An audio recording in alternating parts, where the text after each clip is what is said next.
The Adeptus Sororitas Order, the Order of Saint Kharn, received reports of heretical practices on Dreadknights 4.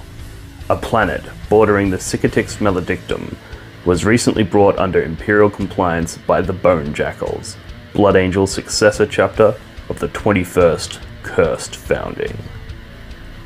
The Adeptus Sororitas Order was dispatched to investigate these reports and was met by freshly turned Traitor Astartes, a full company of Bone Jackals that were garrisoned on Dreadknights 4 had been corrupted by the ruinous powers. Reports reached the remainder of the Bone Jackals fleet. Outraged by the heresy and their fallen brethren, the loyalist Bone Jackals returned to Dreadknights 4 to bring swift vengeance on the company that was left behind to garrison the world. The bloody conflict that ensued caught the gaze of the blood god Khorne himself, who used the world's proximity to the Cicatix Maledictum to launch a full-scale assault of Khorne Daemons and World Eater's heretic Astartes. To combat this new threat, and in response to claims that the demon Primarch Angron had materialized from the Imperium once more, the Emperor's Grey Knights were dispatched. The climax of the war was an apocalyptic conflict in the corrupt capital city, the source of the initial chaos corruption and home to powerful relics that could turn the tide of the war. Whichever faction controlled that city would ultimately win the war. The Order of Saint Kharn, the Loyalist Bone Jackals, and the Grey Knights all converged to fight the Traitor Bone Jackals, the World Eaters, and the legions of Khorne Daemons in a conflict that would level the city and determine the fate of an entire planetary population. This video tells the story of that war. How you going, guys? I'm Dean from Blog for the Blood God. And I'm Stu. And today we're going to be filming quite possibly the largest 40k battle report on the internet. Blog for the Blood God. Stewie, why don't you tell us what you're running today? Indeed I will. I am running the combined forces of the Imperium today. I have the Loyalist Bone Jackals, a Space Marine chapter, and I have the sisters from the Order of the Holy Saint Kharn, as well as the Sons of Titan, the Grey Knights themselves, and 5 massive Imperial Knights. And Stewie will be going up against my heretic chaos forces. We've got the traitorous, freshly turned Bone Jackals. We've got a huge contingent of World Eaters, Chaos Space Marines, as well as a full demonic onslaught incursion of Khorne Daemons. So with that being said, let's get into the details and run you through each of the units in these armies. Alrighty guys, let me run you through this epic force of Chaos Space Marines and Chaos Demons. So along the right here, we have the Traitor Bone Jackals, freshly turned, fresh heretics. We've got cultists up the front, we've got noise marines, we've got bikes, we've got like 40 Terminators here, 20 possessed, a couple demon princes, a Charybdis, some sorcerers, some chaos lords, all the good shit. Then the next wave that's going to come in is going to be the World Eaters. You can see up the front there, there's 150 plus cultists. Can't be fucked counting them, but there's close to 150 of them up there. We've got Kharn the Betrayer right in the middle, front and center. We've got more bikes. We've got 8 rhinos full of berserkers. We've got 3 predators. We've got 2 land raiders. We've got a vindicator. We've got 2 Charybdis assault claws that are going to be bringing in more Khorne berserkers. We've got 3 dreadclaws full of chosen. We've got a Khitan. We've got a storm eagle, I believe. Is that one? We've got a fucking soul grinder. We've got 3 brass scorpions along the front here. We've got 2 Mauler Fiends. We've got a Chaos Knight. We've got 7 Hellbrutes. We've got a big mob of Khorne berserkers and chosen in the middle there. We've got, obviously, the big boy himself, the Chaos Reaver Titan. We've got another Storm Eagle. We've got another Khitan. We've got Angron, the Demon Primarch himself, will be joining the fray. We've got Bloodletters up the front there, about 40 to 50 of them. Actually, I think it's closer to 80. Then we've got a fuck ton of Flesh Hounds. We've got the Karanak, the Bloodhound. We've got some Demon Princes. We've got a ton of Juggernauts, Blood Crushers. We've got Chaos Lords on Juggernauts. We've got Bloodmasters on Juggernauts, all kinds of shit there. We've got a couple Skull Cannons ready to blow some shit up. We've got a fucking Bloodthirster riding a motorbike, because why the fuck not? Then on top of that we have 8 Bloodthirsters here, forming the retinue for Ang'rath the Unbound. So all of that forms together to create one hell of a Chaos Force that's going to be a really hard time for Stewie and his Imperium. He's looking at me now and he's not looking happy, so we'll flip the camera and Stewie will run you through his army now. Dean may have a mighty force of chaos, but the Imperium is standing ready to combat them. We have the Loyalists and the Right Bone Jackals. We have Scouts. We have Infiltrators. We have Incursors. We have Intercessors. We got all that Primaris troops right there. We have Blade Guard, Aggressors, heaps of Centurions, Thunderfire Cannons, even more Primaris. We have Assault Intercessors. We also have Vanguard Veterans at the front there. We also have some characters. We have a Blade Guard Ancient, Mephiston, a Judicia, Primaris Libby, another Captain with a jump pack with a sword. It's going to stab some chaosy dudes. We also have 2 more captains, and sorry, one's a Libby to be fair, and another captain. We have Outriders. What else we got? We got Terminators. We got some Eliminates. Yep. And we got those ones. Interceptors. No, not Interceptors. Inceptors. And we've got some big tanks up the back here. We've got a Falchion. We've got a Storm Talon. A Whirlwind. 3 Repulsors. A Land Raider. Following on, and a Leviathan Dread. Sanguinary Guard. Death Company. We got all the Blood Angel stuff. It's going to be great. Now, we also have some Imperial Knights. Have a couple of Asherons, a Magera, a Lancer, an Atropos. Moving on, we have the Order of the Saint Karen? Saint Karen, yes. We've got Celastine. We have Imagifiers. We've got some Death Cult Assassins. We've got some Battle Babes. We've got some Naked Ladies with Swords. We've got Repenter, that's what they're called. We've got Zephyrum. We've got Sephirum. And some more Sisters of Battle. Mortifiers. And the Triumph of St. Catherine. And the old lady on a floaty walker thing. It's going to be great. Alright, we've got the Sons of Titan. We have strike teams, purgator teams, lots of shooting. We've got Paladins. We've got Terminators. We've got a couple of Rhinos for the strikes. We have 3 Venerable Dreadnoughts. 3 Grandmaster Dreadknights, and we also have Draigo himself, a Librarian, Chaplain, Brother Captain, and Voldus is joining the fray. That's it, that's the forces of the Imperium. Let's get stuck into some fighting. Alrighty guys, that sums up the armies that we're running today. Now for the mission, we've decided to select 3 named characters from each force, and the player who kills the opponent's 3 characters first wins the apocalypse. So Stewie, what characters have you selected? I have selected a character from each of the main forces of my army. I have taken Mephiston from the Bone Jackals, which is a Blood Angel successor. I'm going to choose Saint Celastine from the Order of Saint Karen. And I'm also choosing Lord Calador Draigo from the Grey Knights as my 3 characters. Naturally.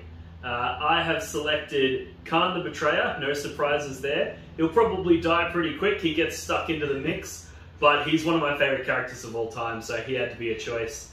Next I've chosen Abaddon the Despoiler, as naturally he's one of those power-hungry tyrants that wants to be in charge of everything, even when it's not his legion. He has to be here and do it.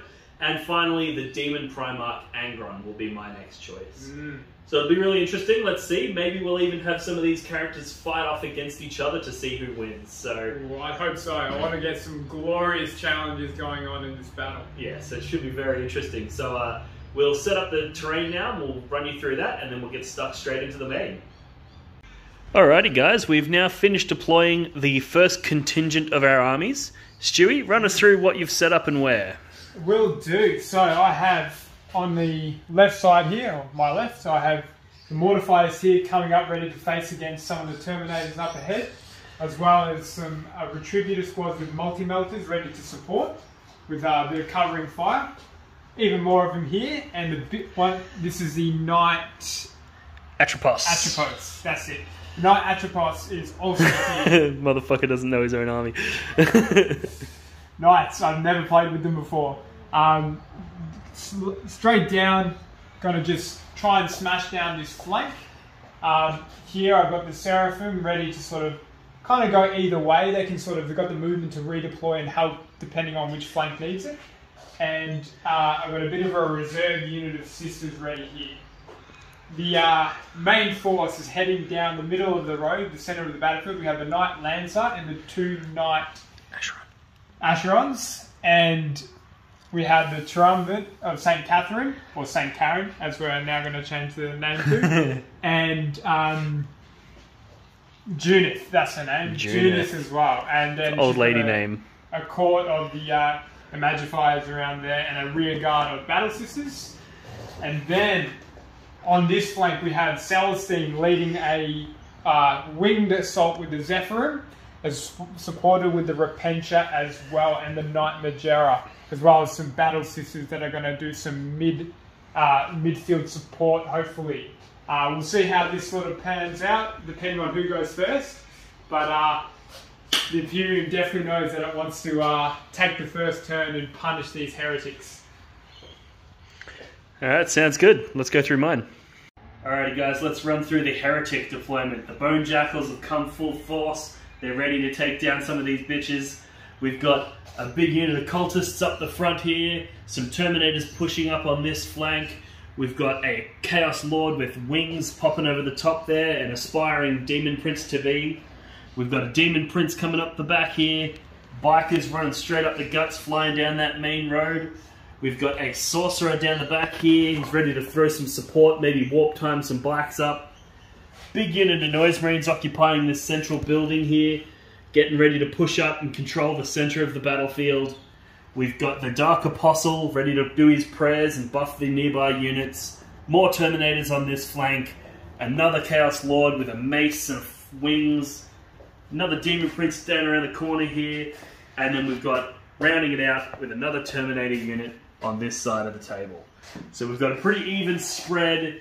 It's a pretty heavily occupied city. And let's see what happens. We'll roll off to see who goes first, and fingers crossed I get it, because I'm a bit worried about those knights coming straight up the guts. Alright Stewie, let's roll off to see who goes first. Alright, big rolls. A 4, okay, I'm comfortable with that. I can beat a 4, no worries. 5, hey, here we go. Alright, the heretics have it. Let's get into turn 1. Alright, moving the Terminators up. They just smash through that wall, no walkers. Terminator armor does give you quite a bit of density to you. Alright, the bike's moving straight up the guts. Oh, can't reach. It's a big table, it's very hard. Look how long it is. Alright, bike's moving straight up the guts. Straight up to my Lancer. Oh, he's going to absolutely stomp on those. Alright, Terminator's moving up this side. Put some pressure on that flank. Trying to get to Celastine early. They want that skull. Alright, then we're just going to move these Noise Marines up there 6 inches into the center of the table so they can deal some damage. Alright, and last but not least, in the movement phase, we're dropping the Charybdis Assault Claw with 20 possessed jumping out, ready to munch the absolute fuck out of some sisters bitches. Was not expecting that one. Alright, so that's my movement phase done for turn 1. Bone Jackals have advanced up the table. We've basically just, everything is pushed forward its maximum move. So Terminators have moved up. This Demon Prince has moved over here. He's going to warp time those Noise Marines. The bikes have moved up. They're going to get into combat with that Knight. These cultists have moved up the flank to sort of clog up this area of the table. And then this Demon Prince has moved over behind this building so that he can cast his buffs and his auras on the Terminators nearby. So that sums up the movement phase. Alrighty, jumping into the psychic phase now. First, this sorcerer is going to put Prescience and then Diabolical Agonies on the Noise Ring. So Prescience, which goes off on a dice roll of a 10, and then Diabolical Agonies, which goes off on a dice roll of a 7. Yeah. Alright, here we go. So we're going to do the Demon Prince, putting Warp Time on those same Noise Rings. That goes off on an 11. Whoa, big rolls. Nearly perils. Alright, let's move some Noise Rings again. Alright, and last but not least, in the movement phase, we're dropping the Charybdis Assault Claw with 20 possessed jumping out, ready to munch the absolute fuck out of some sisters bitches. Was not expecting that one. Alrighty, so we're going into the shooting phase of the Heretics, and I want to show you guys a little trick that's a way to get an amazing amount of damage out of your Noise Marines. So there's a Dark Apostle in that building behind it, which has an Emperor's Children Emperor's Children relic that allows him to give a 6-inch aura of reroll all wounds. Combine that with 1 CP Emperor's Children stratagem to give +1 strength and damage to the Noise Marines' guns, and Veterans of the Long War to give them +1 to wound. And what we have here is 18 by 54 Sonic Blaster shots, and then 2 Blastmasters. We're going to roll them out now. The target is that Acheron on the back left. He's going down this turn to a volley of Noise Marine blasts. I don't think so. I reckon my armor will hold. You reckon your armor will hold? The armor will hold. Nah. So, we're hitting on 2s because of Prescience from the Psychic phase. And we get full reroll 1s because of the nearby Demon Prince. So that's all hits.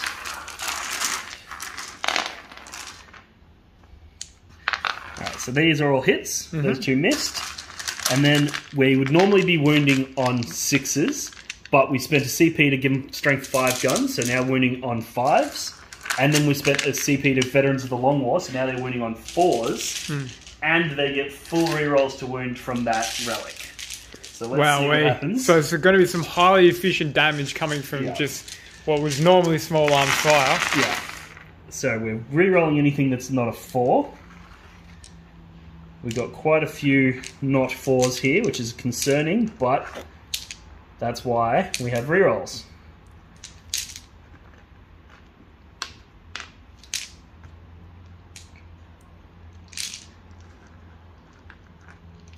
So pulling out anything that's not a 4 looks pretty good to me. Rerolling them. Pulling out anything that's not a 4 from here.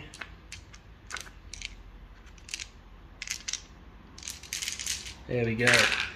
Alright, Stewie, you want to reroll those? So these are on your 3-up armor save, because there's no AP on these weapons. No AP. Oh, that's fine then. So no AP. And each one that gets through will do 2 damage. Alright, 3-up save is my forte. Here we go. Alright, let's see the damage that goes through. That's 1, 2. Oh, this is not looking so good. Oh no. Quite a few 1s and 2s. So what have we got? 2, 4, 6, 8, 10, 12, 13, 14, 15, 16, 17, 18, 19, 20, 21, 22, 23, 24 damage. 24 damage. Just by that. And then we've got the Sonic Blast, the Blastmasters as well, D3 shots each. Only a single shot, but hitting on 2s with rerolls. So both hit. Now these are strength 9 with vets, so winning on 2s. And they get the rerolls as well. To wound as well. So that's 2 wounds. And these are AP 2, so be on your 4-up. 5 ups, yeah. Or so 4-up, is it? 4-up, I assume you rotate? Nah, not even going to rotate. Alright, both get through. And then these both do D3 +1 damage. So another, what? 5 damage. So 29 damage. So 29 damage from 1 volley of shots. Jeez. And then at the end of this shooting phase, I'm going to spend 2 CP to do that again. How does that make you feel, Stewie? Please, GW, please nerf. Alrighty, so into the shooting phase, and we did a fuck ton of damage. Sure, yeah. As you saw, the Noise Marines, they took out one of the Astrons. His brother is also gone now. And then, yes, spent 2 CP, shoot again, killed the other ones. The combined shooting from these Terminators here killed a couple of Zephyrim off this building, a couple of Zephyrim off that building, and a few of the Repentia from the back there. Yep. Then over on this side of the table, we had some of the shooting from these Terminators, killed the Seraphim out of this building up the center here, and a few of the unit models from the Retributor squad. And the Charybdis Assault Claw fired its missile launchers and killed a few of the Mortifiers as well. Now we're going to go into the charge phase. Alright, let's get into that. Alrighty, going into the assault phase now. We're going to declare some charges. First one is going to be the Possessed here. They're going to declare into the Atropos and into this big unit of Sisters here. So we're looking for a 9-inch charge from Deep Strike Reserves. We get a 5, but I'm going to use the Emperor's Children unique stratagem to turn one of those dice into a 6, which makes it a 9-inch charge, and those, what are they called, Possessed, are going to go in. Alright, now we've got the Bikes. They're going to charge into that the Lancer as well. They make it in with a healthy 10 inches. Ugh. And last but not least is the Chaos Lord down the back there. Is going to charge into the Zephyrim. And I believe a 7-inch will make it. And yeah, 7, I think we'll do that quite easily. Alright, let's get into fights. Alright, so we're going to do these Possessed are going to do their attacks into the Knight and to the Sisters. We're going to roll it. They get D3 attacks each. They get 3. Oh. So this is our 20 dice by 3 columns. So all of this. Stop rolling the high, Dean. And naturally, I'm going to use Veterans of the Long War again. What I'll probably do is I'll probably divvy about half of them into the Sisters and the other half into the Knight. And they're all going to do their pile-in moves so that they all get to strike. Something like that. There's some real finesse in the pile-in phase and yes. the consolidate, but you're not going to see that finesse in this video. Not with Dean, that's for sure. Not at all. Alright, let's roll it out. So this pile here is going to be into the big Knight. So these are hitting you on 3s. And they get exploding 5s against you because you're Imperium. That's true. Death of the False Emperor, they're going to be the ones into the Sisters. Ah, yeah. So this is into the big Knight. So hitting on 3s.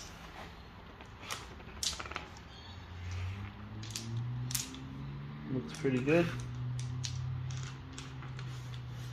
And then anything that's a 5 generates an additional attack. Get rid of that one. Now this is because the Emperor's Children have a banner in the unit, which gives them the exploding 5s instead of just exploding 6s. So their hits, these are extra attacks, so 2, 4, 6, 8, 10, 11, 12, 13 extra attacks. 13. How many have I got here? Oops. 6, there's 13 here. Looking for 3s. So they're all hits. Very nice roll. And then these are wounding you on 4s because they're strength 5, your toughness 8, but I have Veterans of the Long War on them. And what's the damage on these attacks? Just a single damage. Okay, cool. Just a cheeky one. So they're not going to delete my Knight, hopefully, in the same way those bloody Noise Marines did. This is true.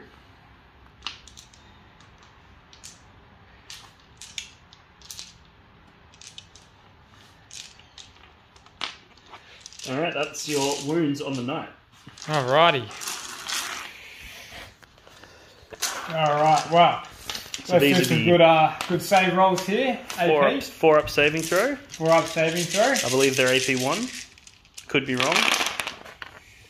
Let us know in chat if we are about at 40k and Dean is wrong. Okay, ooh, it looks like it's still taking a chunk out of the Knight. So we've got 3, 6, 9, 11 wounds. 11 wounds. I think that's almost enough to bracket him. Not too shabby. And now we'll do the other attacks, which are over here, into the Sisters. Stewie, if you do the honours. Yep. So these ones, once again, hitting on 3s with exploding 5s. Oh wow, look at all those 1s. God, you really wish you'd had the Demon Prince over here. Oh, for sure. Alright, but we did get a few 5s and 6s in there, which is good to see. So they're my hits. And then we've got an extra 7 attacks. 7. The sisters are going to hold strong. And then these will be wounding on 2s. Because they have strength 5 and vets.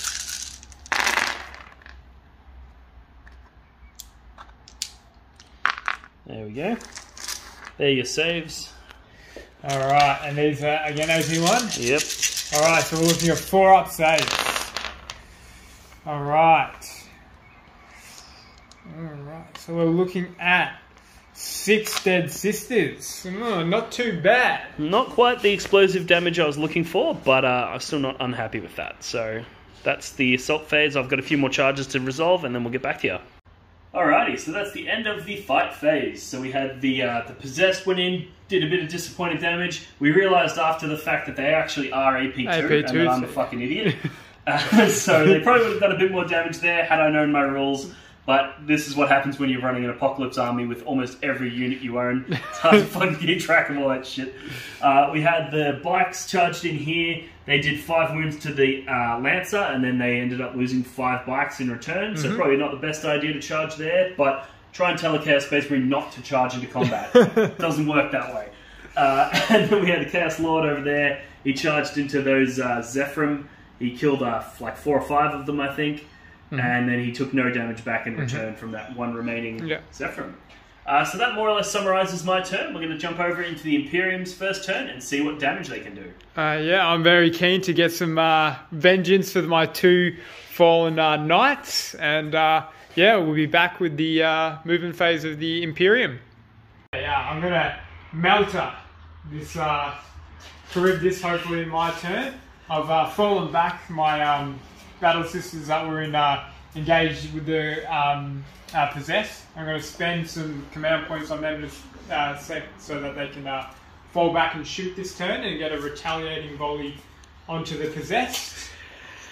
Going to advance this unit of battle sisters because I'm using Argent Shroud. They're going to be able to still shoot as normal, even having advanced. So that they can get in that sweet, sweet melter range. Alright, we've got the end of the movement phase for the Imperium. We've moved up and advanced up these battle sisters to try and get some a little bit of light damage on these Terminators.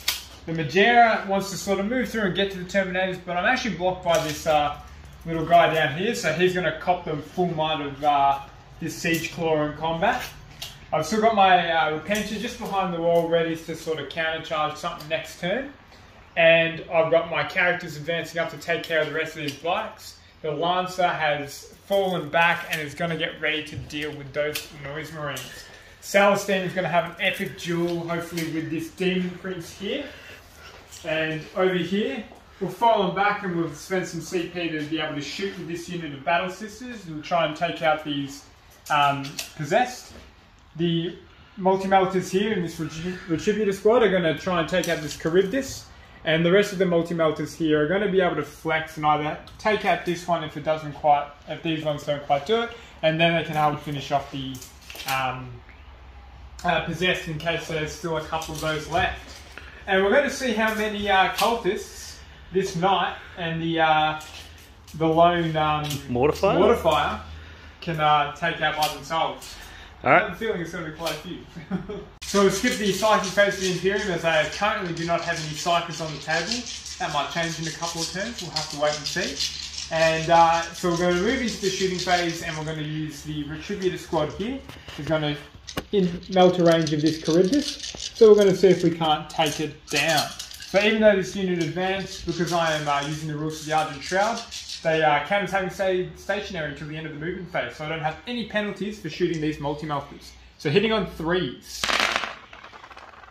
The next cool rule about the Argent Shroud is I get a free hit reroll and a free wound reroll for every unit. So I'm going to reroll this miss into a flat dice, but it's still a miss. Then, wounding. Strength 8 to toughness. 8. 8, so wounding on 4 with a reroll. Fuck. Oh, look at that. Fucking brutal. 7 at AP minus 4. So no saves. Yep. So roll your d6 plus 2 damages. Oh. Charybdis is fucked. Oh, okay, that is 14, 21, 27, 32, 35, 39 damage against that Charybdis. I'm pretty sure it's not a stomper, so it's dead. It is indeed dead. However, give me one of these motherfuckers. Let's see if it explodes. Nah, damn it. That would have been good vindication. Alright, kill. Let's get into the rest of your shooting. So I killed a bunch of the Bone Jackals. We just had some cultists die from straight heavy bolter fire. The Charybdis was popped, as you saw before, by the multi-melter fire. The rest of the multi-melters and shooting here went into the possessed and thinned them out quite a lot. The Knight Atrobos came in, shot some Terminators, killed a good handful of them, so we're going to get a charge hopefully in a sec to finish them off. The not much shooting happened over here, but what we did have is the Knight Magera came in and shot at the Terminators here and picked up a mighty 7 of them. And the rest, he's going to try and kill that character in close combat. So yeah, the rest of the damage is hopefully going to be in the ensuing charge and fight phases. Alright, so we got the charge phase. We're going to charge the Lone Mortifier into these cultists, which we get an 8, which I'm pretty happy gets that into the mob of cultists. There's going to be a lot of dead ones in a sec. I'm so excited. And then we're going to have Knight Atropos is going to try and finish off the. You know what? Actually, we're going to be cool here. I reckon my base is going to be able to touch both this sorcerer and. Ooh, he's going for the big. I'm going to go for a big charge here and see if I can touch both. Because I reckon one hit, I reckon I can kill that sorcerer. So let's see what we get for my charge. An 11! Oh, that's in. There's no disputing that. And let's have a look at this. See if it fits in nicely. Easy. We're in an inch of both. He's going to do a lot of damage in the ensuing combat phase. Rip. Alrighty. With the Knight Lancer and the Zephyrim and Celastine have already made their charges because they were only like 2-inch charges. So there was no dispute on whether they were getting in. But we thought we would give you a taste of the tasty charges over here. The Magera has also made it in. Yes, Magera in here. And then the Triumph and Junith into the bikes. Alright, let's see how much dies in the combat phase. Alrighty, we are here in the fight phase and we are starting off with this clash between Saint Celastine and the Emperor's Children Demon Prince. Now, I'm going to do some cool stuff right away with this combat. So my second this game is I'm going to get exploding 6s in combat. Now, I'm going to use one of the strats from the Sisters Codex and spend a CP. And I'm going to use one of my miracle dice of a 6 for both the hit roll and the wound roll with this stratagem. So a 6 to hit with one of my dice, so I have 5 left, means it automatically explodes because of the Sacred Rite. And because of the Ancient Blade, which Celastine has, an modified wound roll of a 6 means it does an automatic 2 mortal wounds to you. And because it's kept for both, that's 2 mortal wounds straight on your Demon Prince, and I haven't even rolled any more of my dice yet. Damn. And an extra wound. Extra hit, sorry. So the rest of my attacks, hitting on 2s. Alright, 2 more 6s, which means 2 more attacks. I have to grab some more dice for that. You didn't plan this one, did you? No, I didn't think I'd roll so good. Alright, and that one's already taken out. That's 2 mortal wounds already done to you. And rolling to wound. That's another 4 mortal wounds. So 6 all up? 6 wounds already done, and I am strength 7 against your toughness of 6. 6. That's also 3 more saves at AP minus 4. Okay, so these are on his 5 up invulnerable saves. So 2 more get through. And they are 2 damage apiece. So that kills him. And that is the dead Demon Prince. Celastine doing it for herself. Here we go. That being said, she has exposed herself and she is one of your characters that needs to survive the game, so we'll see what happens. Alright, recap of the fight phase. Alright, starting off with one of the heroes of the fight phase. This Mortifier went in, fought twice, and absolutely demolished the cultists. Squished them with those flails. Oh, it felt so good. So good. Lots of blood spilled in that combat. Oh, it was like a carnage. Continuing the carnage, the Knight Atropos succeeded in both killing the Terminators and the Sorcerer that was out on his own. So he's pulling his weight. But yeah, that flat 6 damage shot taking out that Sorcerer was fucking brutal. It was so good. I wanted to commit more to guarantee it, but I thought, nah, it's right. I believe it'll be fine. The Saint Celastine, we already saw, finished off that Demon Prince. Now, the fight first interaction with the Noise Marines, I was able to kill most of the Noise Marines with the combined Zephyrum and the Knight Atropos, but because I fought with the Zephyrum before the Knight, they killed a few, but then the Noise Marines got to counter-punch me and actually killed the Zephyrum, so that was a bit of a misplay on my front. But the Knight then came in clutch and killed quite a few. There's only 5 left in that squad.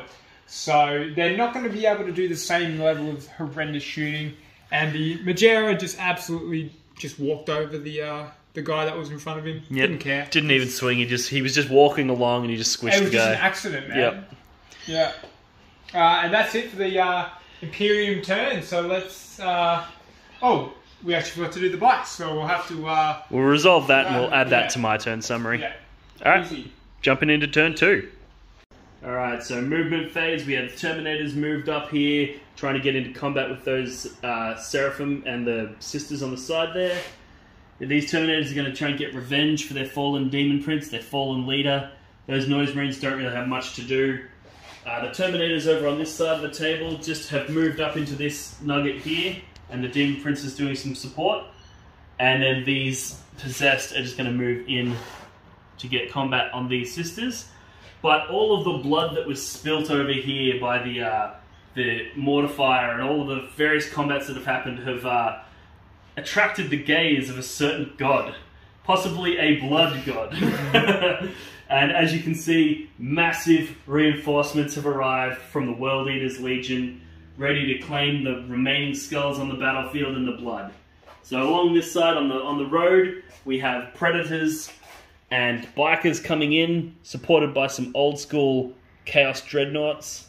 Then on this side of the table, we've got a convoy of Rhinos, each full of Berserkers, and a few Land Raiders here full of Berserkers as well, coming on that road. We've got 3 Brass Scorpions ready to do their firing, their bombard weapons from range, and then get into combat later this turn. We've got a little squad of Hellbrutes in the center here, supported by a Vindicator. We've got a couple of Khitan Demon Engines ready to do some damage and get their shooting. And my baby, the Chaos Reaver Titan, and he's ready to just blast downrange with that big gun and see if he can punch on with maybe some of the Knights with his Lightning Claw as well. Wow, so it's about to be a very brutal turn. Probably going to kill almost everything that's on the table, but we'll see what happens. And yeah, we'll hit you up with some shooting. Alrighty, and last thing in the movement phase, my favourite unit of all time, the Charybdis Assault Claw with 20 Khorne Berserkers, has dropped down on this flank over here to see if they can claim some skulls and spill some blood. Alright, we're shooting the Reaver Titan. He's shooting his Apocalypse Gatling Blaster into the Triumph of Saint Kharn. So we've got 12 shots here. We're looking for 3s.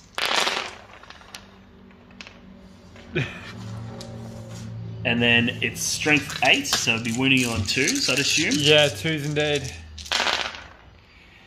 Oh wow. So that's your wounds from the Gatling Blaster. What's her save? Probably I think she has a 4 up and vulnerable save. Sounds about right. So that's going to be 4 at 3 damage each. Okay, 12 damage. I think Didn't she have like 16 or something? I think she might have 16, so we'll have to look that up. Double check on that one. But yeah, oof. Wow. It's not quite enough to kill her.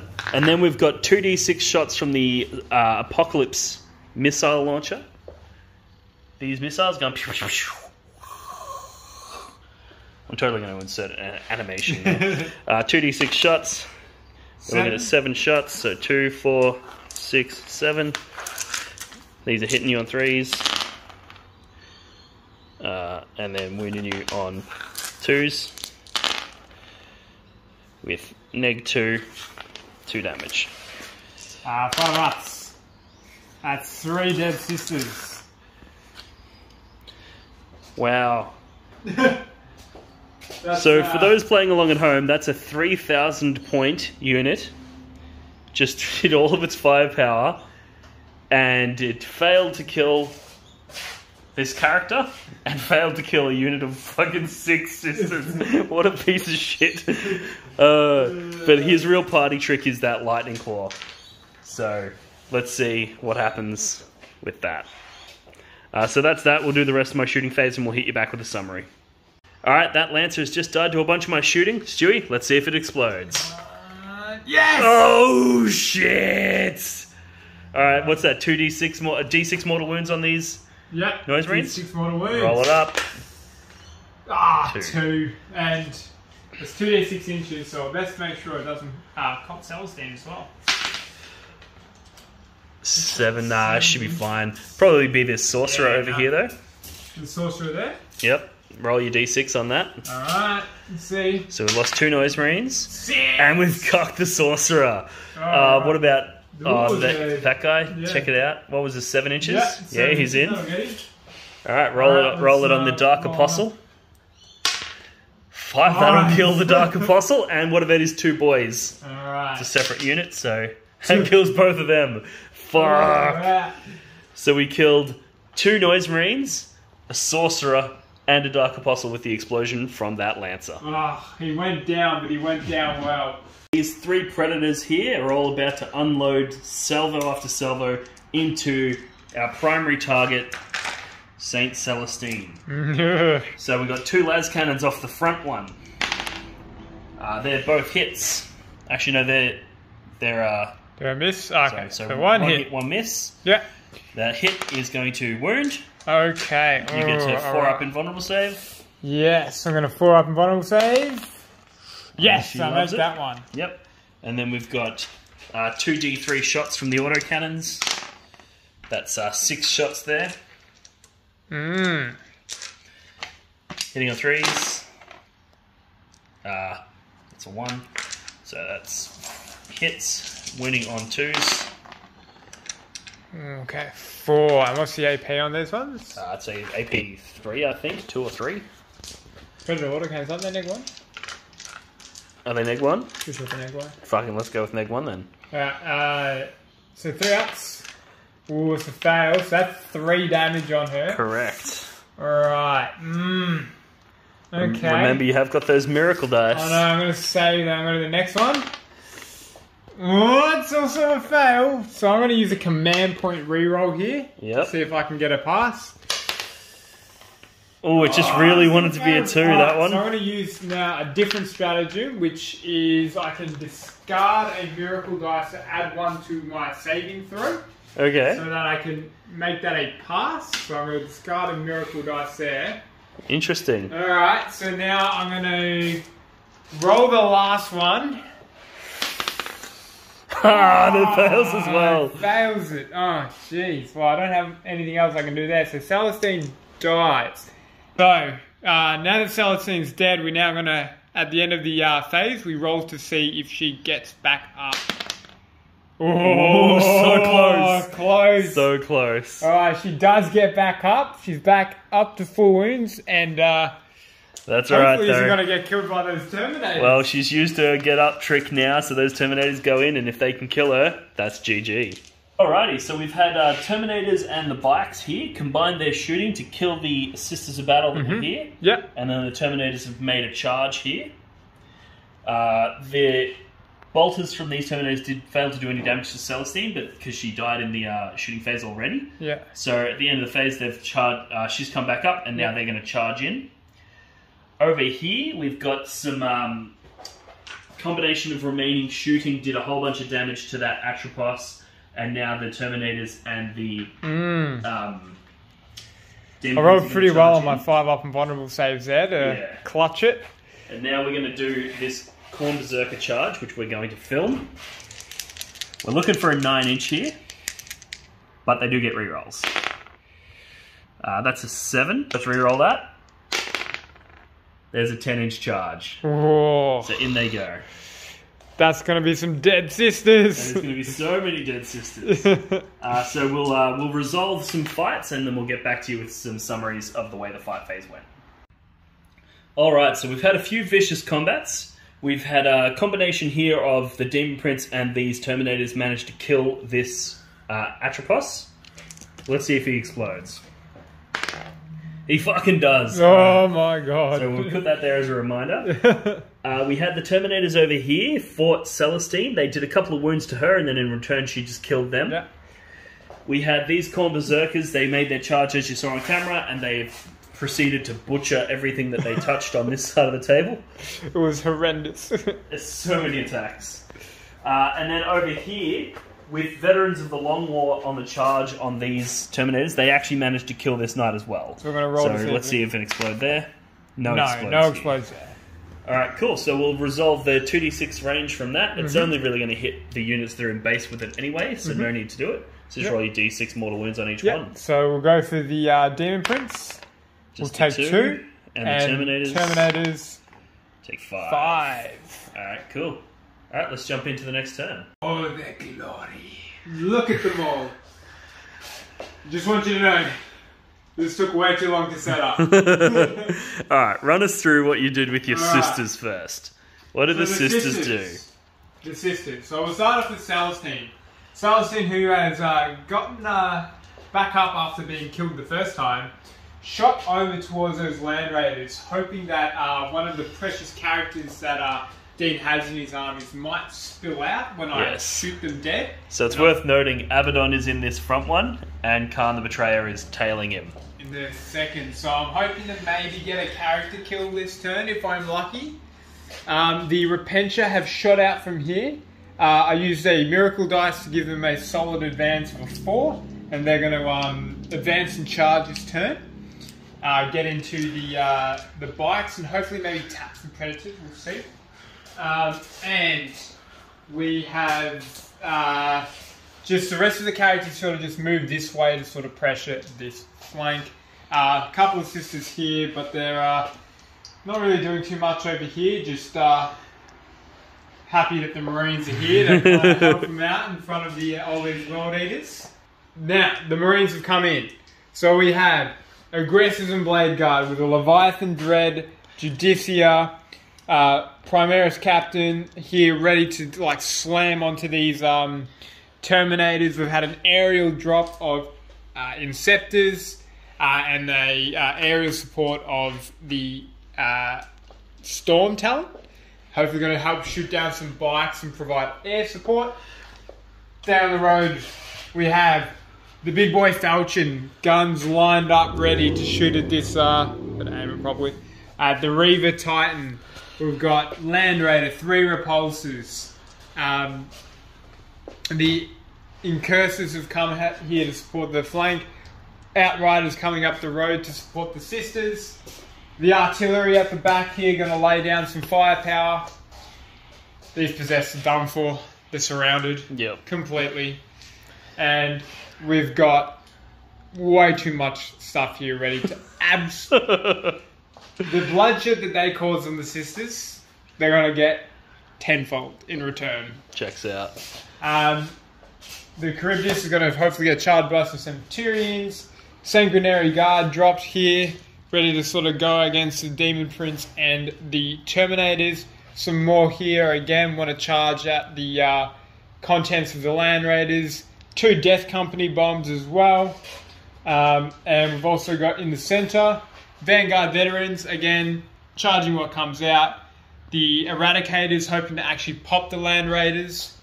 And over here, we have more Death Company and Terminators hoping to stem the flow of these Hell Trolls. So lots of Marines. So you'll probably notice we're being a little bit generous with the whole deep striking within 9 inches of your opponent. With the amount of models that we're trying to fit on this table, it's not always going to be achievable. However, we are going to maintain that in order to make a charge from that deep strike, you will need to roll a 9 on the dice, just so that we've got some degree of reasonable rules being played as best as we can. And then we've got... So your characters that need to survive the game are Celastine and Mephiston. And yes, Mephiston's in Mephiston is here. down in the centre as well. So we've got Mephiston and Celastine, who are the 2 characters that need to survive. And then we've got Kharn and Abaddon in these Land Raiders, who are 2 of the characters that need to survive. That's correct. So it's looking like in the centre of the table we're going to have a bit of a blood fest.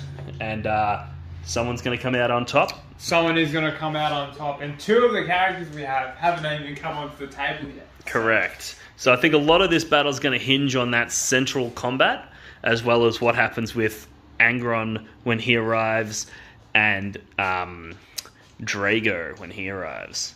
Indeed, yes. Alright. Alright, fucking shoot me. It's high time that my Falchion shot at that Reaver Titan and see how much damage we can get done on it. Alright, So, let's see. We have Ferris here providing a buff to make him hit on 2s. This is a Tech Marine.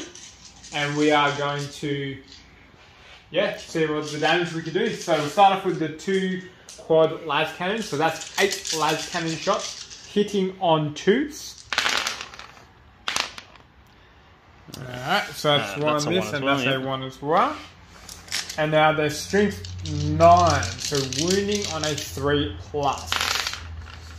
Okay, that is 4 wounds. Man, imagine being a 3,000 point model that's toughness fucking 8. Alright, so now we've got 4 void shield saves, 5 up invulns. So 1 gets through, and then these all hit on the void shield, so now you roll your damage. Yep, so the first one, 5 damage. Deletes a void shield. Deletes the void shield. Next one? Yep. Deletes the void shield. Oh shit. Last one. Alright, 2. I'm going to CP reroll this. I think that's smart, yep. Delete the last void shield, so... it's got 4 void shields, so... It's got 4, does it? Yeah. Oh, okay. Alright, so that kills that one as well. So now he's got a single void shield left. Alright, so and now you've got the big gun. Twin volcano cannon, so it's 2d3 shots. Oh, you can re-roll that one. There you go, 3 shots. 3 shots. Alright, hitting on 2s. 3 hits. And wounding on 3s, strength 14, and I get to reroll for wound because you are a vehicle. A Titanic vehicle. Yep, so that's 3 wounds. 3 wounds. Alright, so I'll roll the first one, see if it gets through. So that gets through, that deletes the final void shield. It does indeed. So then you take 12 damage. 12 damage, fair enough. I mean, he has got 70 fucking wounds, so I'm not that worried. But he's got no void shields left, and he can't regenerate them, so we'll see how we go. He doesn't have an invulnerable save anymore. Correct. So next turn, it's just going to be fucking mad damage. So, yeah, he's going to die. End of the shooting phase. The flamers from the Centurions burnt the Khorne Berserkers to smithereens. There was nothing left of them. The possessed over here finished off by a hail of bolter fire from everything. Just done. Done and dusted. The Eliminators here pop the first Land Raider and the second Eliminator team, which is over in the side there, and the combination firepower of the las cannons from the my Land Raider and the repulsors finished off the second Land Raider, exposing both units of Berserkers, Kharn and Abaddon. The Whirlwind and the Thunderfire cannons did a withering fire and almost finished off all of the Berserkers out of that unit. And then we had all the Bolter Fire and the Leviathan Dread and the Inceptors come down and just absolutely remove the Terminators that were here off the table. The Bone Jackals were very keen to take away their traitorous brothers. And the Storm Talon here got some hot rolls with the las cannons and managed to take out one of the Predators. And we had some Storm Bolter shots from the Terminators. Really kind of just bounced off the Hell Trolls, didn't do any damage. And yeah, that was pretty much it for this shooting phase. A lot of stuff died. A lot of dead stuff. Yep. So we're going to go into the charge phase and see what we can pull off. Into the charge phase. So I'm going to start off with my chaplain. He's going to pop the stratagem for Wise Orator. And I think it's called Wise Orator, or it's in the Space Marine Codes, but it allows me to pop a Litany of Battle now instead of at the start of the turn. So I'm going to pop the Litany, which gives me a +2 to charge aura. Yep. To try and get some of these big charges off. So we're going to start off with the Sanguinary Guard. They're going to try and finish off their the last of the Traitor Bone Jackals and charge into the Demon Prince and the Terminators, needing a 7. And they get an 8. So beautiful. +2 to that, so 10. So needing a 9 normally, but goes to 10. Alright, so let's just put a dice next to them to mark that they made it. And then let's move on to the next one. So what do we got here? Alright, first Centurion team into the Charybdis, needing an 8 because they're Blood Angels. That is a fail. The second team, see if they make it. They won't because that is a 1. You want to CP it, or do you want to just go with it? I want to CP it. Yeah, why not? CP now or never. Yes, that's an 11. That's 12 because +1. Fucking they are keen as beans. I think that was a squad of 6, that one as well. So in you go. In we go. I'll finish them off later. Yep. And we've got... What else have we got charge-wise? You've got... We'll do Celastine into Abaddon. I'm very keen to make sure we get a bit of character-on-character action here. Oh, I think even a Snake Eyes will make that, but we'll see. Yeah, an 8 definitely in. Alright, we've got the Vanguard Veterans. They'll just need an 8 to see if they can join into Abaddon. But that is a fail. Yes, because it'll be... They'll need to roll an 8 to do it. And the Sanguinary Guard here will jump into the Berserkers. Yep. So 7, they're not close enough to the Chaplain, so that will fail. Yep. Death Company should get it done, Company, though. 7 in charge. Yes, that is in. Yep, one of those guys in. Alright, what about this other unit of Death Company? They want to go into the old Brass Scorpion, or do they want to support their brothers? Oh, they're going to go into that Brass Scorpion. These Death Company don't need no support. They're going to finish it off. Alright, here we go. Yes, a big 9. Oh, Jesus. That is in.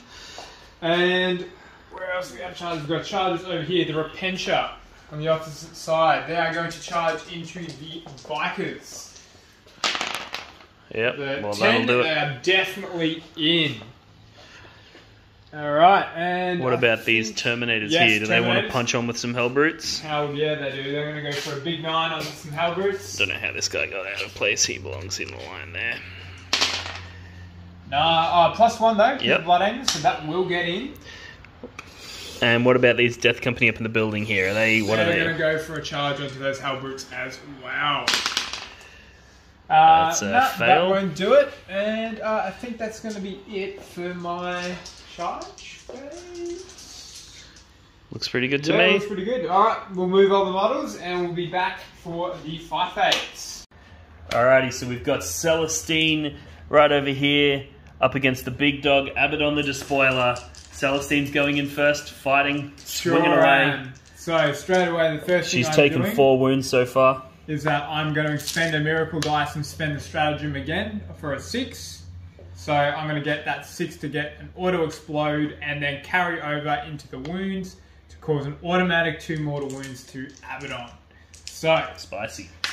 There's already 2 wounds on the chalkboard. That means there's only 6 left. Let's get it done. So 5 more attacks to do plus an automatic explode already. Alright, so hitting on 2s, we get 1 more explosion. So we're going to get, that'll be 8 hits, or 7 hits in total, sorry, rather. And then strength 7, so I'm going to wound him on 3. Okay, so we do another 6, so that's another 2 mortal wounds straight through. So he's taken 4 mortals. He's taken 4 and has 4 invulnerable saves to make. Luckily, Abaddon has the protection of the Chaos Gods, so we're looking for a 4-up invulnerable here. Alright, so we've got this one here was a 2, that one's a 2. And they're 2 damage pass. So they pass, so he takes another 2. However, he does get half incoming damage. Half incoming damage. So those 2 damage attacks become 1s. 1. So he takes 6 all up. 6 damage, it's not enough. It is not enough. Oh. Now he's going to swing back with a vengeance. Abaddon himself has 6 attacks on his profile. He gets an additional attack for being a Heretic Astartes through Hateful Assault. And then he gets Drachnien, gives him an additional D6. Now if I roll a 1, he takes a mortal wound. Ooh. I rolled a 2, so that's fine. So now he gets an additional 2 attacks. So he's going in with fucking, 9 attacks. He's hitting on 2s. He's re-rolling for himself because he's Black Legion. So everything hits. And he's going to be wounding on 2s as well. So there's a few 1s in there. Alrighty. Alright, there you're... So I'm going to spend 1 miracle dice on a 4 to automatically... Oh no, I can't. I've already spent a miracle dice this phase, so I can't do another. So 6. So it's just going to be... And these are flat 3 damage. 1 Celastine. Oh no, that's not very good. That's actually 5 fails. Wow. That's going to be a very dead Celastine off table, and just that little bit closer to victory for Dean. Yeah. 1 down, 2 to go. That being said, my characters are quite exposed, so we'll see. We'll get into the rest of Stewie's fight phase, and we'll hit you guys with a summary. Alright, Stewie, that's the end of your fight phase. It is the end of the fight phase, and it was a brutal fight phase indeed. So, the first thing that was really awesome here is the Sanguinary Guard went in, and they finished off the last of the Traitorous Bone Jackals. There is no more on the table. Their heretical brothers have been slaughtered as they should be. But we did have Celastine, unfortunately, just missed out on killing Abaddon and was killed in return, but it was a glorious fight nonetheless. That was pretty epic. You had me worried for a minute there. I thought he was going down. Oh, I thought I had it too. I was like, this is it. And then I forgot about the half damage, and I was like, no. Oh, and unfortunately, she's not getting back up from that one. That was a pretty brutal killing. Because I fought first with Celastine, you were able to interrupt with the Berserkers here and kill the Death Company that went into them. Correct.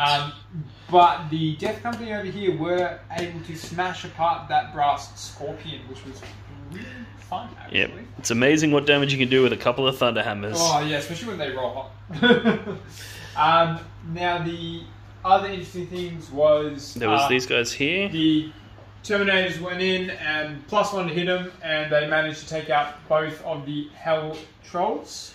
And then we had the Repentia go in and finish off the bikes and just tag that Predator. And the Centurions over at the other side there absolutely demolished that Charybdis Assault Claw. No worries at all. Alright, so you're... There was a lot of damage done this turn, but we're going to be counter-assaulted by a scary amount of World Eaters. Yes. Alright, well, let's get into my turn 3. Alrighty guys, so that's the end of my movement phase. We've brought on some reinforcements, we've moved some Berserkers around, let's get stuck into it. So, one of the rhinos at the back here, the Berserkers have disembarked to deal with these Death Company, the ones that killed the Brass Scorpion. Yep. Another one of these units has disembarked and has come out this way to combat these characters. Yep. Then the unit of Berserkers that was up here with Kharn has moved up to this side, and Kharn has moved up, and they're going to go in and kill those Vanguard vets. Vanguard veterans, yes. Abaddon's moved up. He's going to try and claim his second kill and go for Mephiston. And the Berserkers that were with him have just come up to support. All the Rhinos have just moved up in their convoy. There's a couple of them still have Berserkers inside them, so we'll be dripping them out in waves. The Brass Scorpion's sort of a bit clogged in at the moment. They don't really have a lot of avenues for movement. But we'll see. They'll probably come into the play a bit later. We've got the Hellbrutes, the Chaos Knight, and the Khitan have moved in. They're going to deal with those First company's going to hold strong there. First, somehow doubt it. Vindicator as well. He's moved up. He's going to put some shells into those Death Company on the hill there. This boy, I forgot to move him, so he's just going to go. He's going to move up this way. He's a lot lighter than he looks. Dude, he weighs like fucking half a ton. Helldrakes have come on. They're going to do some Bale Flamer maneuvers. Probably finish off those sisters with swords. Yep, we've got the 2 Dreadnoughts are going to jump into that combat as well. Khartan's moved up. He's going to get in, going to do some shooting. We've got a Dreadclaw has dropped in over here with some Chosen with melter guns, and they're going to try and do some fire support into the center of the table. And that more or less covers it. We've still got quite a bit in reserves. We've still got plenty more to come on, but there's not a massive amount of space on the table. So we're just going to sort of do some killing, clear some more room. The main big fight this turn is going to be that Abaddon versus Mephiston in the center of the table. I've got a sinking feeling that they're going to kill each other and that they're both going to go down. But we'll see how that goes, and we'll hit you guys back after the shooting phase. Alrighty, that's the end of our shooting phase, so let's summarize. We had a combination of 2 Brass Scorpions and a Khitan killed the Sangard up here. We had some various shooting downrange, killed a bunch of Vanguard vets. We had the, whatever they were called, the Death Company up here, and the Terminators here were killed by the remaining shooting in this area. The Helldrakes killed a couple of these guys up here, and they're going to charge in and do a bunch of damage there. The Chosen with the melter guns killed one of the Eliminators. Yeah, Eradicators. Eradicators. Through Transhuman. Though. Through Transhuman, so yeah, they spent some CP to save them, but not too bad. And I think that more or less sums up the shooting. Not that much damage. The Sanguinary Guard over here as well was shot by the Revenant Titan. Oh, that's right, yeah. The Reaver killed 8 out of those 10. So he did much better this turn than he did last turn. And we also finished off the triumph of St. Karen. St. Karen, sorry. Kaza. Kaza's done. So not a horrible shooting phase. We're going to jump into some charges now, though. And this is where the real magic happens. That is true. So we're fishing for 9s on most of this stuff. We've got the Mauler Fiend here. He's going straight into these Centurions. He rolls a 7, so that's going to be a fail. This guy into those Sangard, looking for a 9. That's going to be a fail as well. This isn't great. These guys into the 3 characters here, looking for a whatever. Fucking 10, that'll do it. That'll do it. They're going to go in. We got these Berserkers into these Death Company here. That'll do it. 6-inch charge there. We've got Kharn into the Vanguard Veterans. He rolls a 7, so that'll make it. So he's going to go over here, dodging the Thunderhammers on the other side of the unit. Then the Berserkers near him are going to go in as well. That's the 6 inches, will make it. And they're basically going to go in so that those Thunderhammers can fight them instead of Kharn. Abaddon going into Mephiston for an attempt at claiming his 2nd kill. In he goes. With a 10. 10-inch charge. Those Berserkers into the Eradicators. Yep. That's an 8-inch charge, so they'll make it in. Indeed. Let's come around Let's go over onto the other side of the table. So we've got other charges to make. We've got the Chosen can go into the Eradicators as well. Might as well. Fishing for a 9. That's a 10, so they'll make it in. So we'll do the Chosen in. We've got this Helldrake into the Storm Talon.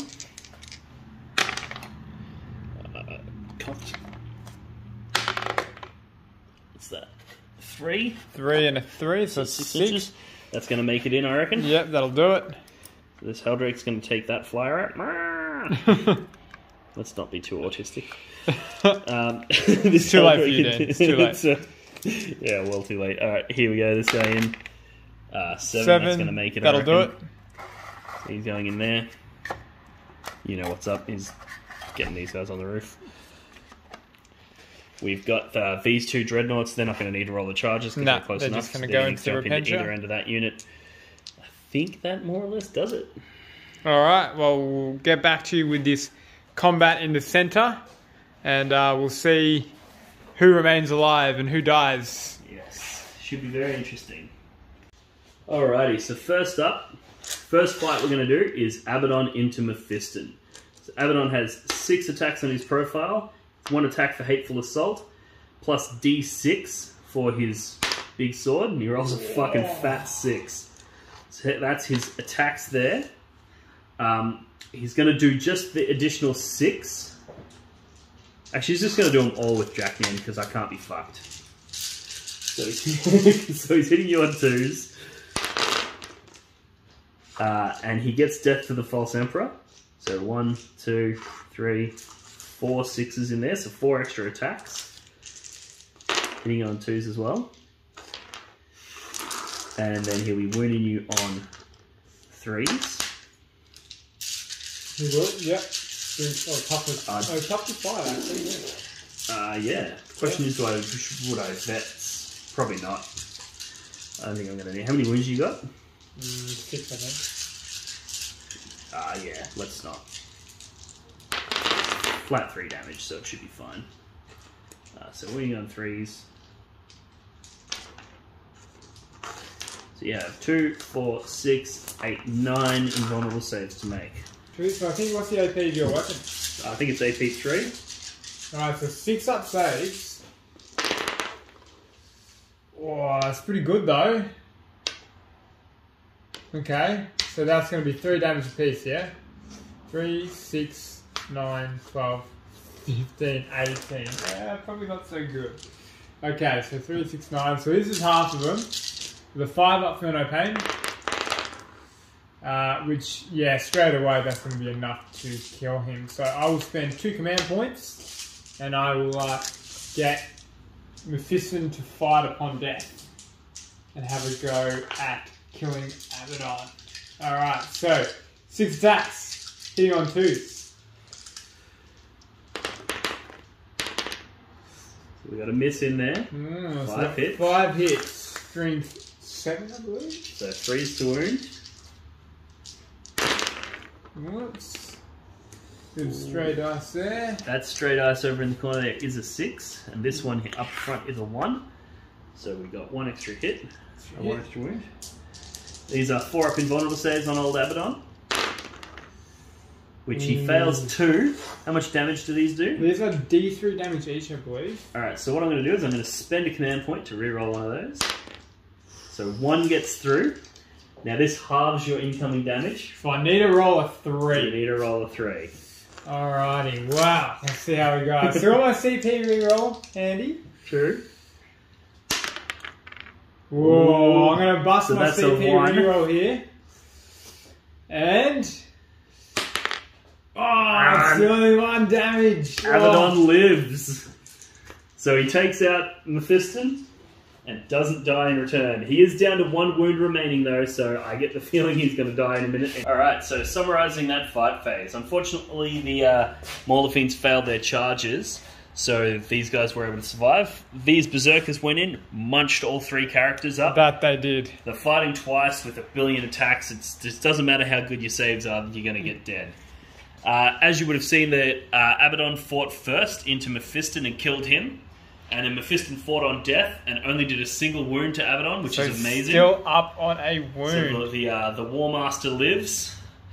However, because I fought there first, Stewie was able to spend CP to interrupt, which allowed him to kill these Berserkers with those Death Companies. So they're primed up to go into another Brass Scorpion. Yes, problematic. They might be able to take 2 down. Then what else did we have? We had the Repentia over here were killed by the 2 Dreadnoughts. Yep. A bunch of these Inceptors were killed by the Helldrakes. Yep. And some damage done here, but not enough 4 to kill wounds it. done. And yeah, I think that wraps it up for the rest of the Eradicators were killed by the Berserkers there. So we're looking good. A lot of shit's dead, but there's still a lot of shit on the table. So yeah, we'll see how well the The Loyalist Bone Jackals can respond next turn. I feel like we haven't spilled enough blood to quite bring on the Incursion yet. So No, we'll see not what quite happens. yet. Alrighty, the movement phase for the Imperium is done. Had most of the stuff at the backfield just advance up. One of the Incursion squads here used the guerrilla warfare stratagem for a focus unit to go back into strategic reserves. And they've moved up back up here to help reinforce the Death Company and help deal with some of these berserkers here. Centurions have moved up, going to try and basically just kill these this turn, but they're also just moved to get some of their Hurricane Bolters will get a few shots into the berserkers here. The plane has moved from the side of the table there into more of the centre of the table. I'm hoping maybe to open up some transports this turn and kill some of the guys inside. We've got my Libby who's going to try and avenge his chief librarian Mephiston and try and smite out Abaddon, but we'll see how that goes. It might have to end in deadly close combat. Well, there is a cheeky little World Eater stratagem that might throw a wrench in your plans, but we'll see how that goes. See how it goes. We've got juniors coming up to support. We have the Jump Pack Captain with the Teeth of Terror and the two leftover Sanguinary Guard. We're going to try and go in and assassinate Kharn as well. So there's going to be a lot of character on character action here. We'll see how it goes. The tanks have all moved up, ready to just put down some withering firepower. The bikes have come up to support. The Lone Zephyr that was left from turn 1 has also popped out, just because, why not? And the Blade Guard have advanced up as well, hoping to maybe get a charge on the Dreadclaw. Aggressors on the side have moved up with the Leviathan Dread. We're going to try and shoot down some of these Helldrakes or maybe even a Predator. And the rest has just really kind of moved up, ready for the oncoming war. Yeah, that's it for the movement phase. So while we're here, we may as well do the psychic phase really quickly because I'm basically just going to do a smite into Abaddon. And we'll see if I can, well, smite him out and not get it denied. So, casting smite onto Abaddon on a 7, so it does succeed. So this one mortal wound would kill him. Don't have any psychers within range, so I am going to use the 1 CP World Eater strat. I'm actually going to make sure that I'm using a red dice for World Eater's goodness. And on a 4-up, he denies it. Oh, Ooh. Rolled into the darkness. What did I roll? Let's see if I can see it through here. No, I can't see it. It's a 2. It's a 2. It's failed. And you can't CP reroll that anymore. You cannot. So Abaddon was just killed by a Phobos Libby. D3 model wins. Get the 3. Nah, it's 1, but it's still enough. Still enough to kill him. Alright, well, that was an interesting demise to a fucking powerful character. Very smart, though, because it means that he's not in combat, not able to do any damage interrupts or anything like that. Yes. Alright, cool. Good psychic phase. Let's jump into the shooting phase and hit you guys back soon. Shooting done. Alright, Stewie. You're shooting now. You're going to try and take down the big boy this turn. We're going to try and take down the big boy this turn. It's happening. We're going to pop off. We're going to absolutely bring it down. So he's got no void shields left, and he's already taken... No invulnerable, no void shield, and he's taken 12 of his 70 wounds. So we've got 58 left to go. Yeah. We're going to start off with the quad las cannon. So we've got 8 this is from the Falchion? Yeah, this is from the Falchion, and we've been... Pharos is making him hit on 2s. So let's see how we go. Hitting on 2s. Was all hit. Oh, Jesus. Strength 9, so wounding on 3s. And we're looking at... Well, that is 7 wounds. Alright. 18 minus 3, so you're looking at a 6 up save. 5 ups. He's got 2 up armor save. 2 up, yeah, so still at 5 ups here. Oh, and he rolls pretty good. So very 3 nice. get That's through. 3. So we're going to go for... 3d6. 3d6 damage. So Okay, that's a respectable 11 damage. So from 58 down to 11. Down 47 now. 47 left. And now we've got 2d3 from the twin volcano cannon. Whoa, 5 shots. Here we go. Which won't be enough to kill him, But we'll do hopefully a fair chunk of damage. So hitting on 2s. Ooh. Got a miss, but I'm actually going to use a CP reroll on this one. So already reroll to wound, so... Oh, he rerolls it into another 1, so we got 4 hits. 4 hits, wounding on 3s. And rerolling to wound because you are Titanic. So 3 wounds get through. So that's 4 wounds at AP minus 5. So that's no save. No save, and there's 6 damage apiece. So that is 24 damage onto your Titan. So he's not dead yet? He's not dead yet. So 24, so he was... So that's 36 plus the 11, so 47. 24 plus 11, so that'll be 35 down from 58. So he's at 23 wounds left. Sounds good. If 20. My math is good. So wait, let's see. 58, 11, 47, and then 35. 24. That's 24, sorry. Yeah. So we're going to go to 23 wounds remaining. Yeah, 23. Yep. 23. Alright, so do we want to put, while we were on camera, do we want to put some more las cannons into it? We're going to have to put some more las cannons in to finish off this bad boy. Let's do it. So we're going to go. I'm assuming with these you'll allocate your non-las cannons into berserkers and whatnot? Yeah, they'll all go into berserkers to sort of finish them off, and we can, we'll sort of work that out off camera. But let's do the big guns at the big boy. Alright, so what do you want to do? The Land Raider here, he's got two twins, so 4. 2 twins, so 4 hitting on 3s. Ooh, 3 hits. Wounding on 3s. That's 3 wounds. You're going to get a 5 5 up save. Passes 1, so another 2d6. 2d6. Big rolls, come on. So another 10. Damage. So he's got 13 left. Yeah, I also have a multi-melter which won't be at the moment, but I'm going to just pop it off at that in a sec, so we'll do that on camera. Yep. So we've got a twin las from maybe this bloke up the front here. 2 hits. 2 hits. And 1 wound. 1 wound. Get through. 5 damage. So what are we looking at now? I did 10 damage before, so then 8 wounds left. 8 wounds left. Oh, jeez, he's going to go boom. Another twin las. 2 hits. 2 wounds. 2 5-up saves. We're going to make both of them. You ready? You ready for this? 2 5-ups. Nah. Oh, wow. That's the opposite of 2 5-ups. And I don't want that for my damage roll. Oh, he's got 1 wound. So I guess you have to put your final las cannons into him. Oh, yeah. I guess I'm going to. All right. So we're going to...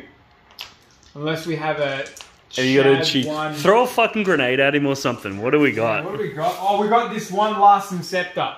Oh shit, son. Here we go. Alright. He's gonna do it. So I'm pretty sure he's got 3 shots on each gun, so it's gonna be 6 shots. So you need some more? Just 1 more. Hitting on 3s. Oh, this could be it. This could be it.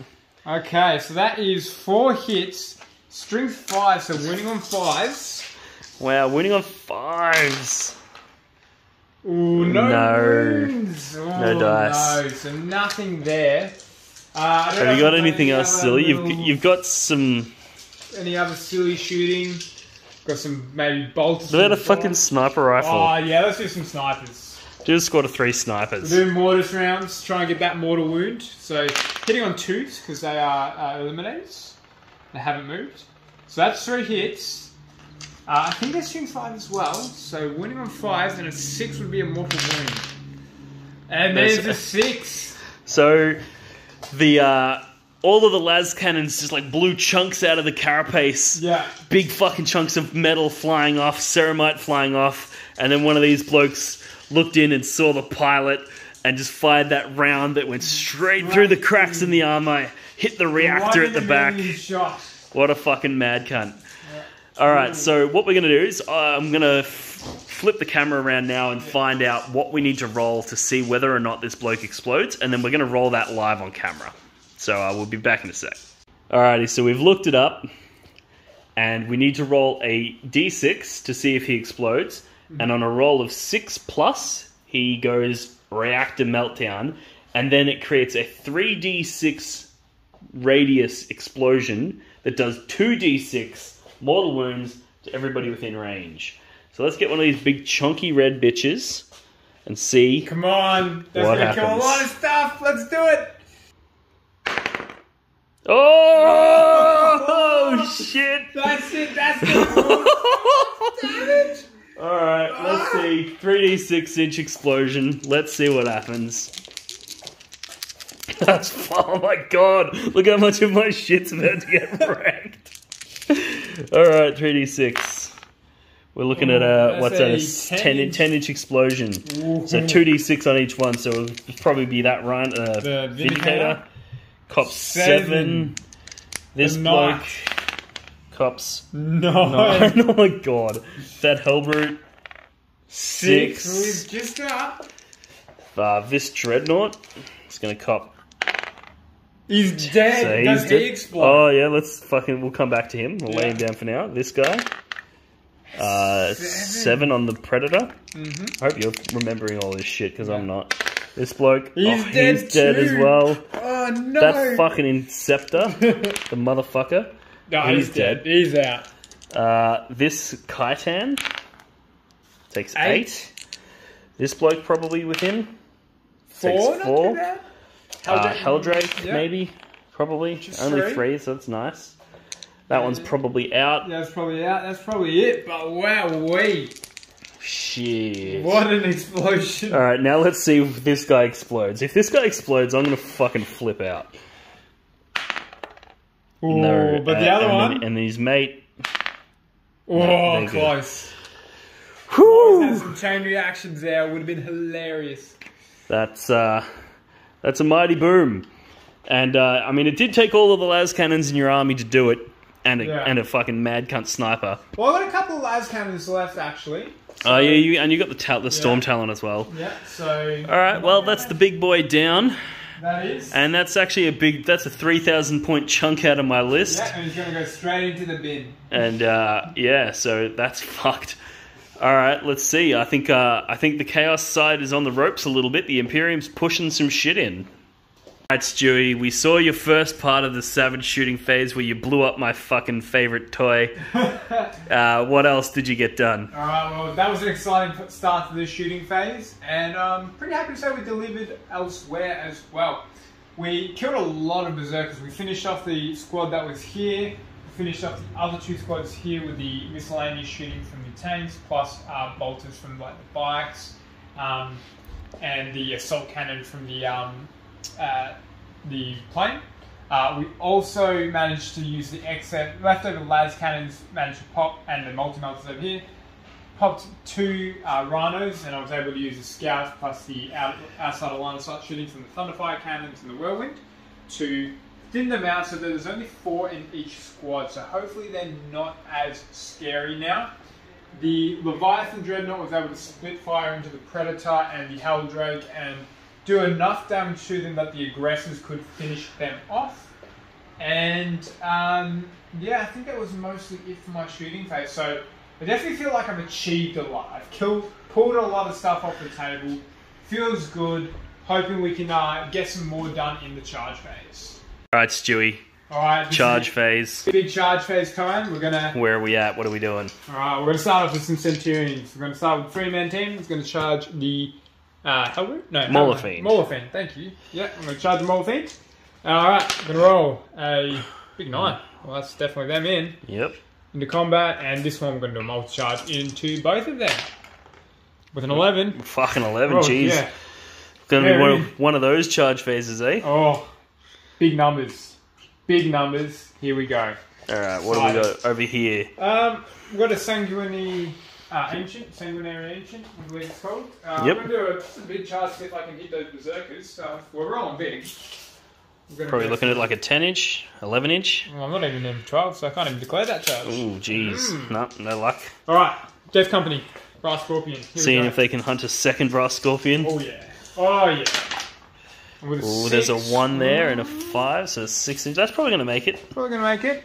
Oh yeah, it'll do it. Ooh, that's a big oof. I've just made it. We'll finish up the moving and stuff in a sec. And then we're going to have... I'll just do that while you're... Cheers. We're going to have the 2 Sanguinary Guard remaining charge into Kharn. Well, it would be rude. I was going to say it would be rude not to Overwatch, but I'm not going to spend CP on that. Roll a 1 and then auto kill yourself. I think he just takes a mortal. I don't think he just dies. I think he does actually die. But anyway, it doesn't matter. Because his isn't a plasma. 8 for their charge. He doesn't have a plasma pistol. He has a special one. Charge around the side like that. It's alright. Kharn can take it. Nah, it's going to die. I guess that captain's going in as well. Captain is also going in with a 10. Oof. Ooh, yeah. And now, you know what? The Libby's gone for one character. Oh, maybe that Libby's going to be the MVP. Not with a 4, he won't. Ooh. No. We won't reroll that. Can Junus do it? Ooh, on an 11, I can. Ooh. So, I have a 4 from Miracle Dice, so it's not worth using it here, but let's see if I get a big charge. Nah, it's not going to do it. Alright. What about over here? We got some bikes. We've got the aggressors. Gonna need a 10 to get in there. Nope. And then we're gonna go for the Blade Guard squad number 1. So I've got the +2 to charge Whitney off here. So they're gonna charge the... they're also gonna go for a charge on this one because I'm just within a foot. So I'm gonna need a 10 on the dice. That's not a 10, nope. Second unit? Second unit. Just into the Dreadclaw or both? Just into the Dreadclaw. And a 5 becomes a 7. Yeah, that'll do it. That'll definitely do it there. So, in. And we're going to have the Outriders themselves join into this combat as well. Yep. Keen as beans. Alright, and 6 8. inches, that's going to do it. Oh, no, it'll be a 7 because they're not in range of Chapter there. Whoop. Excuse my bad driving, and I think that's going to be it for the charge phase. Alright, I'll get this Lone Zephyr in a minute, I guess. Into the Dreadclaw as well. With a 12, yeah. Bitch is keen. Bitch is keen. And yeah, I think that's going to be it for my charge phase. So we'll see how the gang up goes on Kharn, and then we'll give you the results for the rest of the fight phase. Alright, so we've got a combat here. Kharn the Betrayer versus a captain with a power sword, a Mastercrafted power sword, and a couple of Sanguinary Guard. Yeah, so I'm going to fight first with the Sanguinary Guard, with the idea being that if the Sanguinary Guard fail to kill Kharn, and he interrupts and fights against the captain can fight on death to finish him off. So this is, I feel like, the best way to do it, but we'll have to find out. So, Sanguinary Guard, they get 3 attack space, +1 for Shock Assault, and because I'm new Assault Doctrine, I get +1 attack again for Savage Echo. So we're going to have 10 attacks. There's a sword and an axe, but they'll work out to do the same damage against you, so we're just going to roll them together. Hitting on 3s and re-rolling 1s for the captain nearby. So that's going to be 8 hits. Oof. Now their strength at least +1, so they go to strength 5, and then with +1 to wound from the Blood Angel's trait, it'll wound you on 2s. And that's going to be 7 wounds. Okay. On your invulnerable save, good sir. Alright, let's see what we've got. So he has a 4-up invulnerable save, and only a single dice failed. My god! So Kharn lives. He takes 2 damage from that. Only takes 2 damage, which is he's fine with. And now we're going to fight back with Kharn. Now Kharn, I believe, has 6 attacks on his profile. He gets an additional attack for being a World Eater, and an additional attack for Heretic Astartes. Now, knowing that you can fight on death with that captain, I'm still going to kill him, because if I don't fight him, then I get killed anyway. So this is all going into the captain, and knowing the Kharn can fight twice as well, that's gives me the ability to kill those guard as well. So hitting on 2s with full rerolls. Actually, no, I don't think Kharn can reroll. I don't think he gets to reroll his own ones, because that one would hit a nearby friendly World Eater if there was any left. So that's your hits. However, there is a 6 in there, which gives an additional attack because he's a Astartes. So that's 8 hits out of his 8 attacks. Now he'll be winning you on 3s. I'll spin a Veterans of Long War on him because it's the only real combat happening that matters. So we're going to Veterans of Long War, and we're going to be winning on 2s. So that's 8 wounds from Kharn on your captain. Alright, well let's hope I can roll just as well as you did for your invulnerable saves. I hogged all the 4s, mate. There's no way. Look at this. 4 up invulnerable save. That's going to be 3 go through. And Okay. Okay. So D3 damage each for a total of 8. 8 damage. Well, that is definitely going to kill me. So that's a dead captain. But I am This is what happens when you fuck with Kharn. I am again going to fight on death. And we're going to try and finish off your the Betrayer. Mighty Betrayer. Alright, so again, 5 attack space, +1 for shock assault, and +1 for savage echoes. So 7 attacks sitting on 2s. No rerolls because I am not Khorne. And we get 3 ones. Kharn does not want to go down. Alright, here we go. That's alright, it's going to be alright. Alright, so I've got 4 +1 strength and -card power sword. So it's going to be winning on 2s because +1 to wound. That's it, yep. So that's still going to be 4 wounds. This could do it. This could very well do it. Let's roll those 4 up invulnerable saves, eh? Let's do it. Ooh, 3 get through. 3 go through. Now, have I CP'd this phase? No, you have not. I have Without not. 2 damage base. He's already taken 2 damage. So Okay, so he's actually going to die regardless. Regardless, I think. Damn. Alright, well, it sounds like there's nothing I can do about it, so there goes Kharn.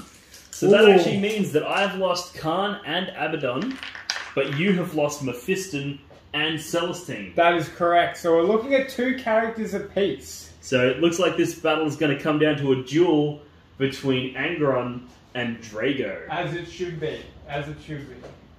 Alright, Stewie, you've just blown up this Brass Scorpion, another one with this Death Company. They've hunted down 2 that Death Company units, killed 2 Brass Scorpions.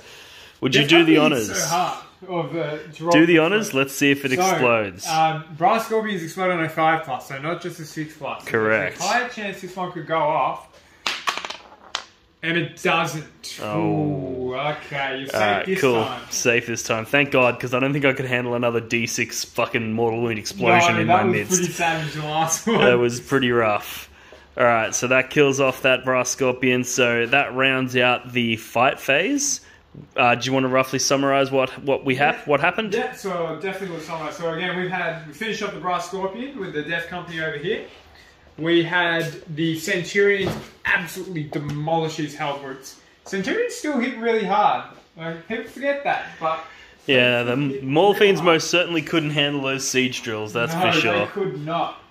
We had the Dreadclaw get popped by the Blade Guard veterans just by themselves. Unfortunately, it wasn't needed for the Outriders or the Zephyr to swing in. And we've already had the combat against Kharn resolved. Any other combat? I think that was it. I think that more or less sums it up. Yeah. And it's looking like quite a fair bit of blood has been spilled. There's quite a few skulls scattered around this battlefield. I wonder whether or not we're going to see a demonic incursion. The quota hasn't been met. Yeah, I guess we'll find out. We're actually going to wrap it up here for the night, and we're going to come back tomorrow. And yeah, let's keep the ball rolling, and we'll keep this battle happening. Alrighty, guys, we're back. Day 2 of this Apocalypse battle report.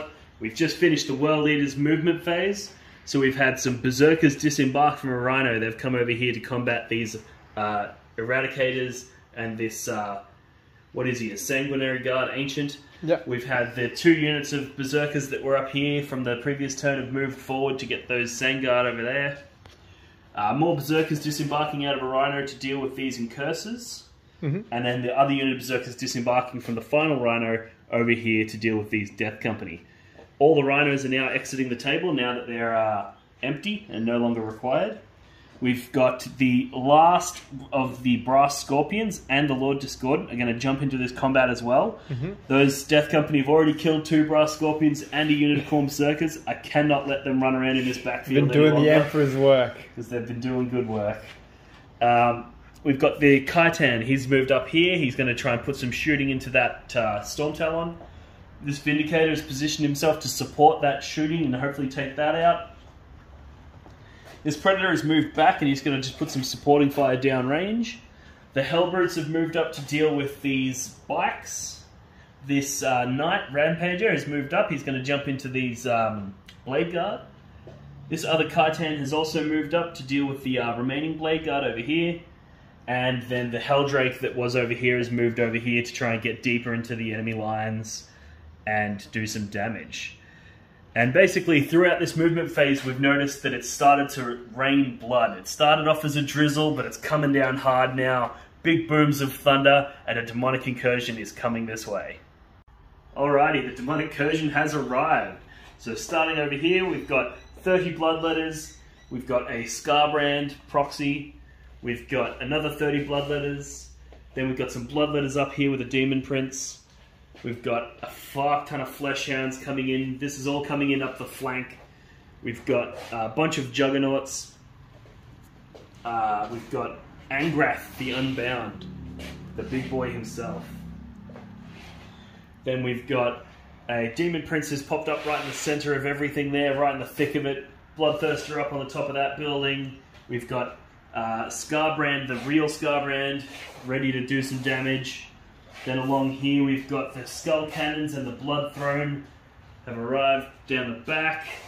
We've got, what's it called, a Soul Grinder has arrived in here. And then finishing off right in the center here, we have Angron, the Primarch of the World Eaters, with his retinue of Bloodthirsters, all appearing in the center of the table, ready to do some massive damage. So that is one hell of a Demonic Incursion, and let's see how well the Imperium handles it. Alright, so we've got shooting phase now. We've done a little bit of damage around, we'll summarize that in a moment, but first what we want to do is the Predator here is going to get vengeance by killing that Phobos Libby, the one that killed Abaddon earlier in the game. So first thing we're going to do is a couple of las cannon shots into that Libby. We roll Snake Eyes, so no hits for the las cannons. And then we get 2d3 shots from the auto cannons. Good. Ooh, we get four shots. Okay, that could be enough. Hitting on 3s. Ooh, 2 misses there. Miss. These will be winning on Tuesday, yeah? Strength 8. I think it's strength. It might actually be strength 7. I think it's going to be 3s then. Okay, well, no damage there. No damage, oh. No vengeance was sought. The Predator has flopped. Wow, okay. That but it looks like there's a pretty nasty Khorne DP ready to jump in and finish you off. So let's just do a quick recap on the shooting that we did have. So combination of shooting from the Skull Cannons, the Khitan, and the Hellbrutes. We killed a couple of the Blade Guard veterans. The shooting from the Vindicator and this other Khitan killed that Storm Talon. Yep. And that was more or less it, wasn't it? Oh, we also did some shooting down here. Shooting here, and not much of the Death Company is left, unfortunately. However, there are still some Thunderhammers in there, so they are. But yeah, that more or less summarizes the shooting. We're going to get into the combats now. There's going to be probably like 20 or 30 charges happening this turn, so there is. It's going to be a good way to do it and work it out. Alrighty, we'll be back in just a moment. Alrighty, charge phase, the best part of the game for any Khorne player. So we're going to do one unit at a time. Starting with this unit of 30 Bloodletters, they've got a Banner of Blood, so 3d6 charge. They're going to declare on this character and both of these Marine units. That's a 9-10-inch charge, so that's that unit in. Now we've got this character here, fishing for a 9 and fails, but he gets reroll charges. That's cocked. No, that's fails. Next unit of Bloodletters, 3d6. That's a 12-inch charge. They're definitely in as well. They have an instrument as well, don't they? Yeah. This unit of Bloodletters here, they're going to charge the Scouts and the Infiltrators there. That's in. Yeah. The Demon Prince as well. He rolls a 12. He rolls a 12. There we go. So he's in. Then we've got the Fleshhounds just going to charge and tie up all of this sort of shit. Ooh. They fail their charge, so re-rolling. And an 11. They're definitely in now. So they're in. Now we've got these Blood Crushers are going to charge the tank, the Falchion Super Heavy, as well as all of these characters. They've failed. They're going to re-roll. Re-roll that charge. That is another fail. Okay. Another fail. Okay. All right. That's not so bad. And now we've got Ang'rath, the big man himself. That's a fail. He gets to re-roll that Free charge. re-roll. And that's Into a 10-inch 10. pass. Oh no! Here So we go. he's going to go straight up the guts and rip that fucking tank apart. Get vengeance for his fallen fucking mate. Reaver Titan. Helldrake is going to go into, I don't know, the attack bikes, I guess. He's in. 10-inch charge. That'll do it. Then we've got this Bloodthirst is going to go into the Chaplain. Ooh. And he makes it Another with 12-inch charge. My God, this is... We'll say he's going into the Sisters as well, because why not?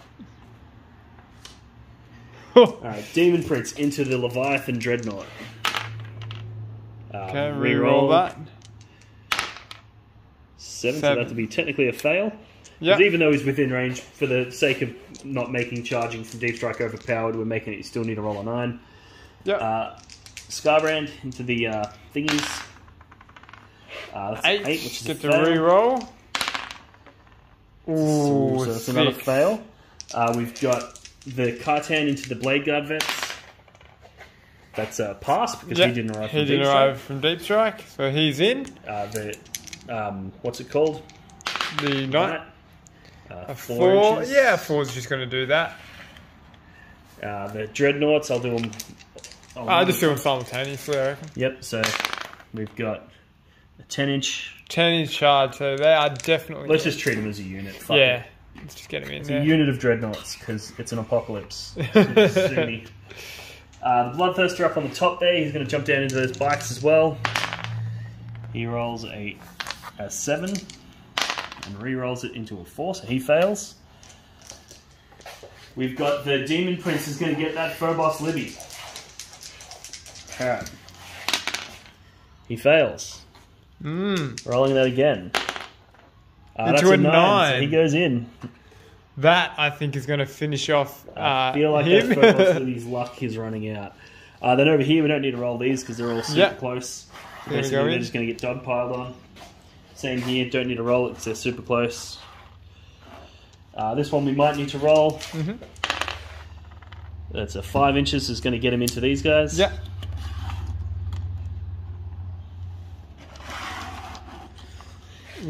What other charges have we got? Those guys into the Sangard, probably don't Yeah. need to roll that. No. We will do this one though, so we're going to do the first Bloodthirster, he's going to go into this back unit and this unit. Yeah. It's a fail. Fail. The reroll. 8, so that's 8. again a fail. This Bloodthirster into just the front unit. And fails. Snake Eyes. Rerolls it into another fail. Ooh, okay. Angron, big boy, he's going to show him how it's done. He rolls a 10. So Yeah, he that's it. does. He's in.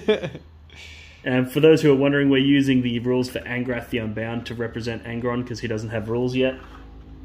Come on, GW. Get it done, boys. Now, this Bloodthirster over here is going to charge into the scouts on the building. Yeah. He gets a 10. It's a so 10, he's in. so that is in. He's just going to go right up there. Looking epic. Epic. Then we've got this Bloodthirster into the Land Raider. Yeah. Fails.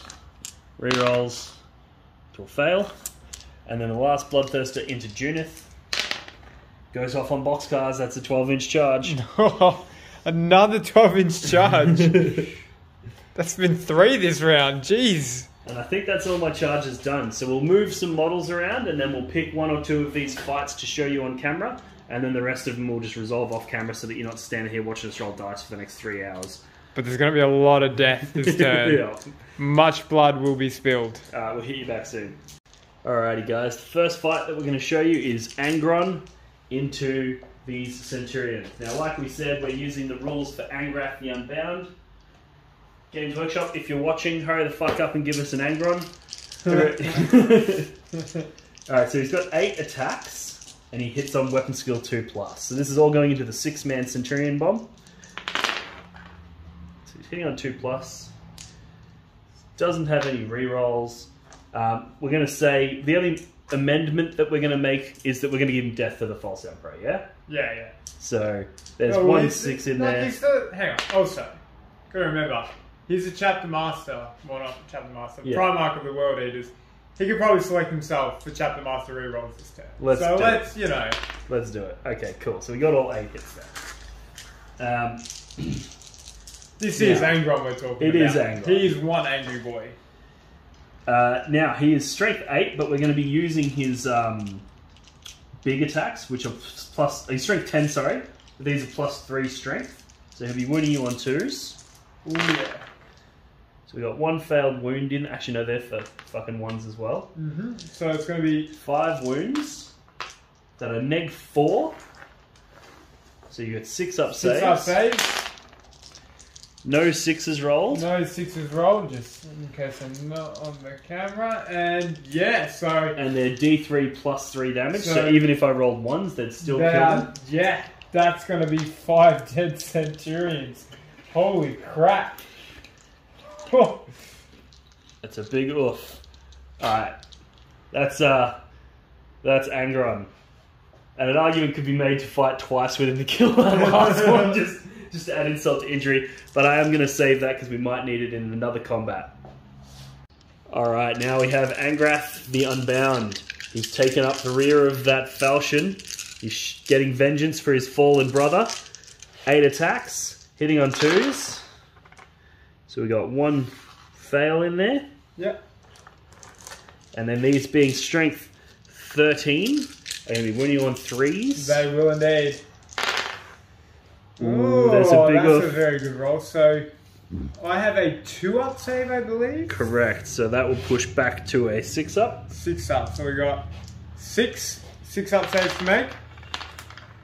And we make none. Oh, no. Shit. So that makes that 18 plus 6 d6 damage. So d6 3. Sorry. Yep, that's what I meant. So 1, 2, 3, 4, 5, 6, 7, 8, 9, 10, 11, 12. Plus 18. 30 wounds damage. Worth of damage. Do I explode? Yeah, let's see. Because I do not have more than 30 wounds. Oh! Another one! Fucking hell. Alright, well, we're going to have to work out how he explodes. So we'll get back with that in just a tick. Alright, Stewie, your Falchion's gone boom. It has indeed. We've just looked it up. 2d6 inch range. 2d6 inch range. We're going to go for a mighty 12. Oh my god! Jesus, dude. 6 is everywhere. Alright. Alright, so 12 inches is going to be fucking everything around here. Big. I'm just going to grab the measure tape. Alright. And then we've got to do d6s on everything. So you might want to have a handful of dice ready to go as well. I reckon so. Alright, so we're going to go d6 onto the blood crushers. 5 wounds. So let's chuck a 5 next to him so we remember. Onto Ang'rath. Ang'rath himself. Takes 3. Yeah, it's not so bad. Attack bites. 4, so that's going to be a dead bite straight away. Definitely going to get the whirlwind in range. We're going to take 4. The Eliminators. Take 4, that's going to be 2 dead. The Helldrake. Yep, Helldrake. 4. Now, he took a bit from the explosion 4 as well, so I think he's now taken 7 wounds. And the Captain on bike. 4. There was a glimpse of a 6 there. I thought he was going to get taken out. Alright, now we're going to just clip that one nose just out. But each of these Thunderfire Cannons and the Tech Marine is so god. Alright, the first Thunderfire Cannon, that's dead. The second Thunderfire Cannon, whoops, that's also dead. This is Chewie's breaking shit. This is like the dream from like end of 8th edition. Just take out another one. 4. I don't even know. They have no. There's are they toughness 6 with 4 wounds or toughness 4 with 6 wounds? I know it's 64. That's how I remember it. I think it's toughness 6 with 4 wounds. All right, there you go. So let's just say that one's taken out as well, and the Tech Marines to go with them. They definitely have like 4 wounds. So yep, he's dead. 1. He's alive. Not for much longer though. And 1 again. All right. So at least the Fleshhounds will have something. What to about kill. Ferris, the Iron Father? Ferris, well, he has like 7 wounds, so I don't think this can kill him. So it takes 2. You got a captain there. Captain and a I think that's another Libby. Yep. Captain. He's dead. Dead. The Libby. And the Libby. Oh, he's dead? Holy shit. Alright, I think that's... The Flesh Hounds? Did you do Flesh Hounds? I didn't do the Flesh Hounds, and this is going to cop the other Eliminator squad at the back here as well. Just going to kill one of those. And the Flesh Hounds. 6 mortal wounds. That kills 3 Flesh Hounds? I think that's everything, but holy crap, that was an explosion. That was fucking epic. So that one explosion killed 3 Thunderfire Cannons, a Tech Marine, a Libby, a Captain, nearly 2 Blood Crushers, an Attack Bike, wounded a Whirlwind, wounded a Helldrake, wounded Ang'rath, wounded Pharos. Whoa. Killed a couple of Eliminators. Fucking boom. Alright, summarising the fight phase. So as you saw, Ang'rath the Unbound went and blew up that Falchion. And did it blow up? Damage. These Flesh Hounds killed the remaining Tech Marines and some, what are they called? Eliminators up there. This Demon Prince and these Bloodletters went in and killed the Scouts and the Incursors that were there. These big units of Bloodletters all came in and killed all of the Incursors and the Intercessors that were along here. The Marines are just vaporizing off the table. Disappearing. Angron went in and killed his 5 or so Centurions. Yep. These Berserkers killed the character that was here. These Berserkers killed the Infiltrators that came down here. Mm-hmm. We got these Berserkers killed these 2, which we forgot to remove the casualties. Mm-hmm. The 2 Sanguinary Guard that were there. Yeah. The Death Company that were here managed to do a heroic combat interrupt, and they used the last of their strength to take out the Disco Lord. Fortunately, I didn't think I was going to have enough to do the hat trick with the Brass Scorpions, but they were then succumbed to the Khorne Berserkers. Yes. What else did we have in combat? We had the Hellbrutes went in and killed the Bikes. Mm-hmm. We had the Knight here killed some Blade Guard, yeah. And the Kaitan killed the other unit of Blade Guard. They did, yeah.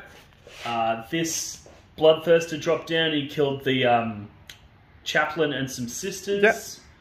Yep. And then the Helldrake came over here and killed some Bikes. Yeah. And that more or less sums up all of the damage that was done in the combat. Yeah. It's a very heavy red. Yeah, there's a lot more red on this table than there is Imperium. But and you never know, we might there might be some silver coming soon. We hope. In our darkest hour. Yeah. The final last stand. The Imperium has had their movement phase. We basically had the Eradicators come up here, going to try and take down a Bloodthirster and maybe get a charge into the Khorne Berserkers. The Centurions have moved up to support the lone battle brother in a combat with Angron. The Scouts bravely are just charging forward to their death against these Bloodletters. The Eliminators again coming into support. The Assault Intercessors inside the Repulsors have come out and they're going to try and stem the flow of Bloodletters and the Flesh Hounds. The Captain and Pharos are going to have just a final stand against Ang'rath. Thank you. And the lone Eliminator is going to try and finish off the one that finished off the Reaver Titan. He's going to try and finish off a Bloodthirster too with the help of his battle brothers. Leviathan Dread's going to try and help and support, shoot down Scarbrand and with the Demon Prince. And yeah, but things are looking grim for the Imperium. But in the center of the battlefield, a pure white light is flashing and signifying things to come. Yeah, the aid of some holy warriors. Alright, Stewie, tell us what the fuck just went down. The Grey Knights have dynamically inserted onto the battlefield, ready to combat this demonic incursion. Gotta love some dynamic insertion. There is going to be a lot of death this turn. It is going to be incredible. Alright, run us through what has arrived. We have a core of 20 Paladins and Draigo, Voldus, Brother Captain, Librarian and Chaplain in the center of it all. We have strike teams supporting here, the Battle Brothers here, going to take down as many Bloodletters as possible. We've got a Purg team that has also come down to support the Brave Scouts. The Emperor protects. The Emperor protects. We have more Purg teams coming down, and they're going to finish off the last of these Berserkers. They're up on the rooftops, teleported in. We have another ring of strikes, which are going to also help take down a Brass Scorpion, potentially, and the rest of these Berserkers. 3 Venerable Dreadnoughts come out from behind. They're going to try and take out a Vindicator and Skull Cannons. And yeah, the mighty battle here of 3 Dreadknights versus Ang'rath. And it's going to be epic. Alright, so here we have these 3 Dreadknights, all of their combined firepower in the shooting phase into Ang'rath the Unbound. Here we go. So we're going to start off with the heavy side cannons from each of them. So there's 6 shots each, so I've got 18 dice here from all 3 of them. Hitting on 2s and re-rolling 1s because they are Grand Masters. So that's going to be 18 hits on him. Damn. And they are strength 7, so they are going to win him on 5s. So we're going to need some good rolls here. Alright, so we're looking at only 2 wounds. But these are -1 to damage. Alright, so that gives him a 3-up saving throw. So one of them gets through. So we've done 2 damage so far. Cool. Alright, so then we've got the silencers on top of these. There's going to be 12 shots each. So there is 18 here. It'll be 36 shots in total, so I'll roll this out twice. Hitting on 2s. And with rerolls. Rerolls. And that's 18 hits. And the wounds for these ones. Going to be winning on 6s. And that's going to be just 1 wound at no AP. There's a cocked one in there, you can reroll that. Nah, still just 1 wound. So 1 wound, no AP. It's 2-up armor save. Ooh, does fail, D3 damage. 2 more damage. So he's taken 4. And finally, the last salvo. Again, re-rolling 1s, maximum efficiency. So we actually did have a miss here. And wounding on... Take 2 more. 12 saves. Both good. So he took a total of 4 damage from that shooting. So it's going to have to be finished off in the combat phase, I think this is. Yep, or you have got the las cannons from your... That's true, repulsors. yeah. Did we want to throw them in now as well? Yeah, let's throw them in now as well. So we'll go for... Your Land Raider's going to put in 4. This Impulse is going to hit on 2, so I'll do his ones first. Hitting on 2s because of Theros. And 3s to wound. 3s to wound, so that's going to be 4-up involves. 4-up involves. Loves it, both of them pass. Alright, we'll go to the Land Raider next on 3s. And 3 hits. 3s again. That's Okay, 1. that's 1. He passes his 4-up involve. It's going to be a hard one to take down. And then we've got the last 2 Impulses, las cannons. And, hit. That's 3 wounds. 2 of those get through. D6 damage a pop. 2d6. So 8 damage. More. So that's 12 taken so far. That is 12. And you have still got all the small arms fire, so which can contribute in as well. And Flesh Hounds, I think. So. Alright, cool. Alright, we'll resolve the rest of the shooting phase and we'll hit you guys back later. Alrighty, so we've got this Bloodthirster. He's taken quite a few wounds. He's got 2 left. And this Eliminator down here, same bloke that managed to blow up a Reaver Titan, is going to see if he can take the head of a Bloodthirster with him. So we're going to fire the Mortis round of the from the Eliminator round, which is basically the D3 damage and 6 of mortal wounds. So we'll see how we do. He's got 2 wounds left, so hitting on a 2+. It's a hit. Ooh. And we're going to need a 5-up to wound, but a 6 is going to be a mortal wound. So we'll see how we do. It's a 2. I'm going to actually use my CP reroll. I think that's fair. I think that's because I want to see if he can get it done. Oh, shit! So it takes the so it's a mortal wound, but you got to fail your save. But this is AP 3, I believe. So Okay, so it's a 5-up invuln. This was almost been worth warp surging for. Oh, it gets through, so that kills him, doesn't it? That does, it's D3 damage. Fuck me, that eliminates OP. Right, recapping the Imperium shooting phase. So we saw this one, we took down 12 wounds off Ang'rath, and we're now, we saw our hero eliminator also take down the last 2 remaining wounds off that Bloodthirster. If he survives this campaign, he's going to be given so many Fury Seals. Does that actually tally on, like, low key? Yeah, it could be. Has he actually made a surprise transition into the Bone Jackals? Yeah. That we never knew about. We've cleared out a bunch of Bloodthirsters over here. Not Bloodthirsters, Bloodletters, rather. God, if you could run a squad of 30 Bloodthirsters, fuck yes. Man, God, I don't even think Dreadknights could deal with that. Yeah, taking that massive chunks out of both squads. We managed to vaporize the squad that was in the center here, and we've lined up some charges onto the Demon Prince here from the Assault Intercessors. The Centurion shot downfield to help thin out those Bloodletters. We had the Khorne Berserkers here and here get absolutely vaporized with the Purgation squads dropping in. Eliminators did 8 wounds to this Bloodthirster here. And the strikes here use Sidebolt and managed to kill the rest of the Khorne Berserkers over here. And finally, the Venerable Dreads in the corner went in and shot at the... they killed this Vindicator, didn't they? They killed the Vindicator, so we've got to remove the model. And one of the Skull Cannons, and they dealt 3 wounds to the... is this also a Skull Cannon? He's a... Blood Throne. So he's also dealt 3 wounds to that. And then the Grey Knights in the middle there, the Paladins, they killed 2 Bloodthirsters? They killed 2 Bloodletters with shooting. Not Bloodletters, Bloodthirsters. And the Demon Prince over here was smited away during the Psychic phase.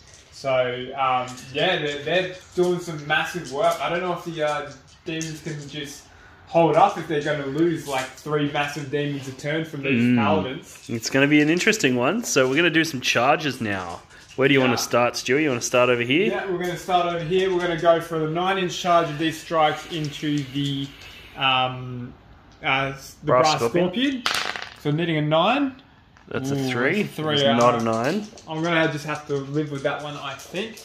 But do these blokes want to get into the... but the strikes will go into the... Soul Grinder here, and that is an 11, so we're going to see them go in. Yep. We're going to have a charge here with the Eradicators into the Bloodthirster. It's going to be a 7. I think that'll do it because these guys didn't arrive by a deep strike this turn. That's correct. These ones are going to go. The Purgation squad's also going to join in on this one. See how they go. Hitting a 9. No, that won't do it. These guys will get to charge into this Bloodthirster. 3, that'll 3, make it. that'll do it. Because again, they didn't arrive from reserves. Deep strike. The Scouts are going to charge into these Bloodletters with a 6. Yeah, well, that'll do it.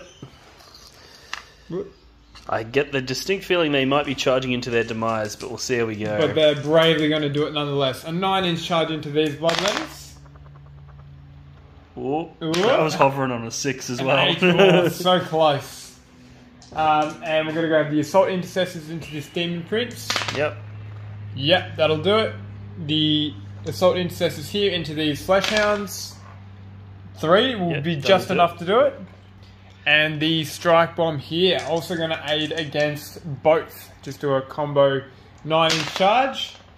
Ooh, nah, even with a reroll on that. Not even with a reroll.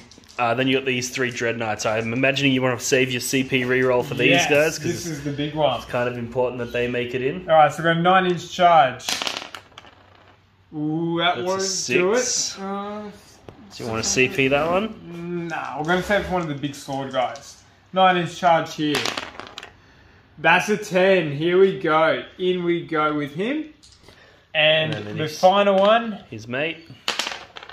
A 7. And yeah, I'll pop my CP reroll on this one. For a 9. That's also done it.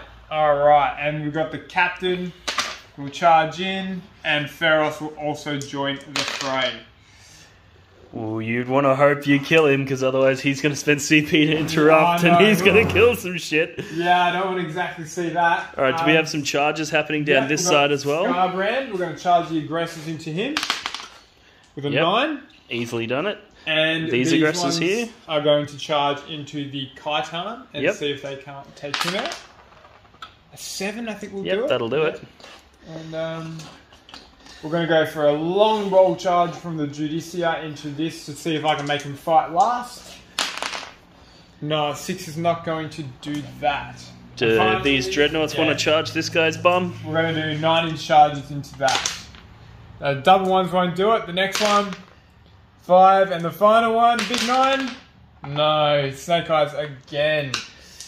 Alright, I think that's going to be it for the charge phase. Alright. And we'll get back to you with some of the fights. Alrighty, so we've got Dreadknights about to punch on with Ang'rath.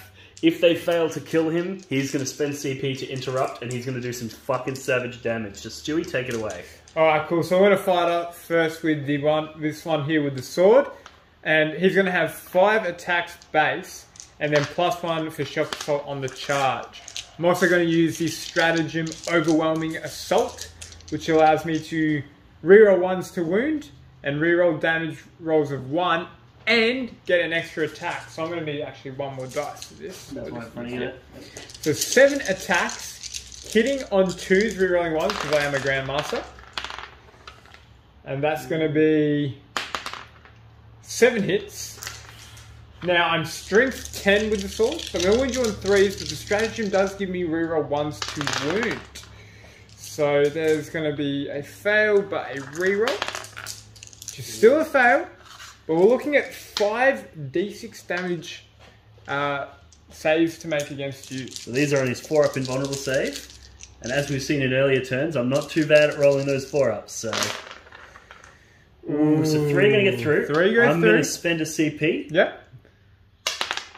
To make that so that only 2 of them get through. So these are going to be d6 damage attacks, but I get to re-roll 1s if I roll them. So, alright, a 5 and a 1, but I get to re-roll this. Into a 3. So he takes 8 damage. So he's alive with 4 wounds left. He is indeed. So now I'm going to spend my CP to interrupt. How many wounds does the Dreadknight have? Has 12 wounds and a 4-up invulnerable save. And I do 3 plus D3 damage. That's true. Do I split my attacks or do I go all in on the 1? I feel like the captain's probably going to kill me, so I'm going to be really greedy here. And I'm going to put 5 attacks into the Dreadknight. And 3 attacks. Actually, I'm going to put 6 attacks into the Dreadknight, 2 attacks into the captain. Cool. So 6 into the Dreadknight. So these are hitting you on 2s. Does he not do great? Oh, actually, no, he'll be bracketed. So he might not have that many attacks. Sorry. He'll be in his lowest bracket, so he only gets 6 attacks. In which case, I'm just going to go all in on the Dreadknight. Fuck it.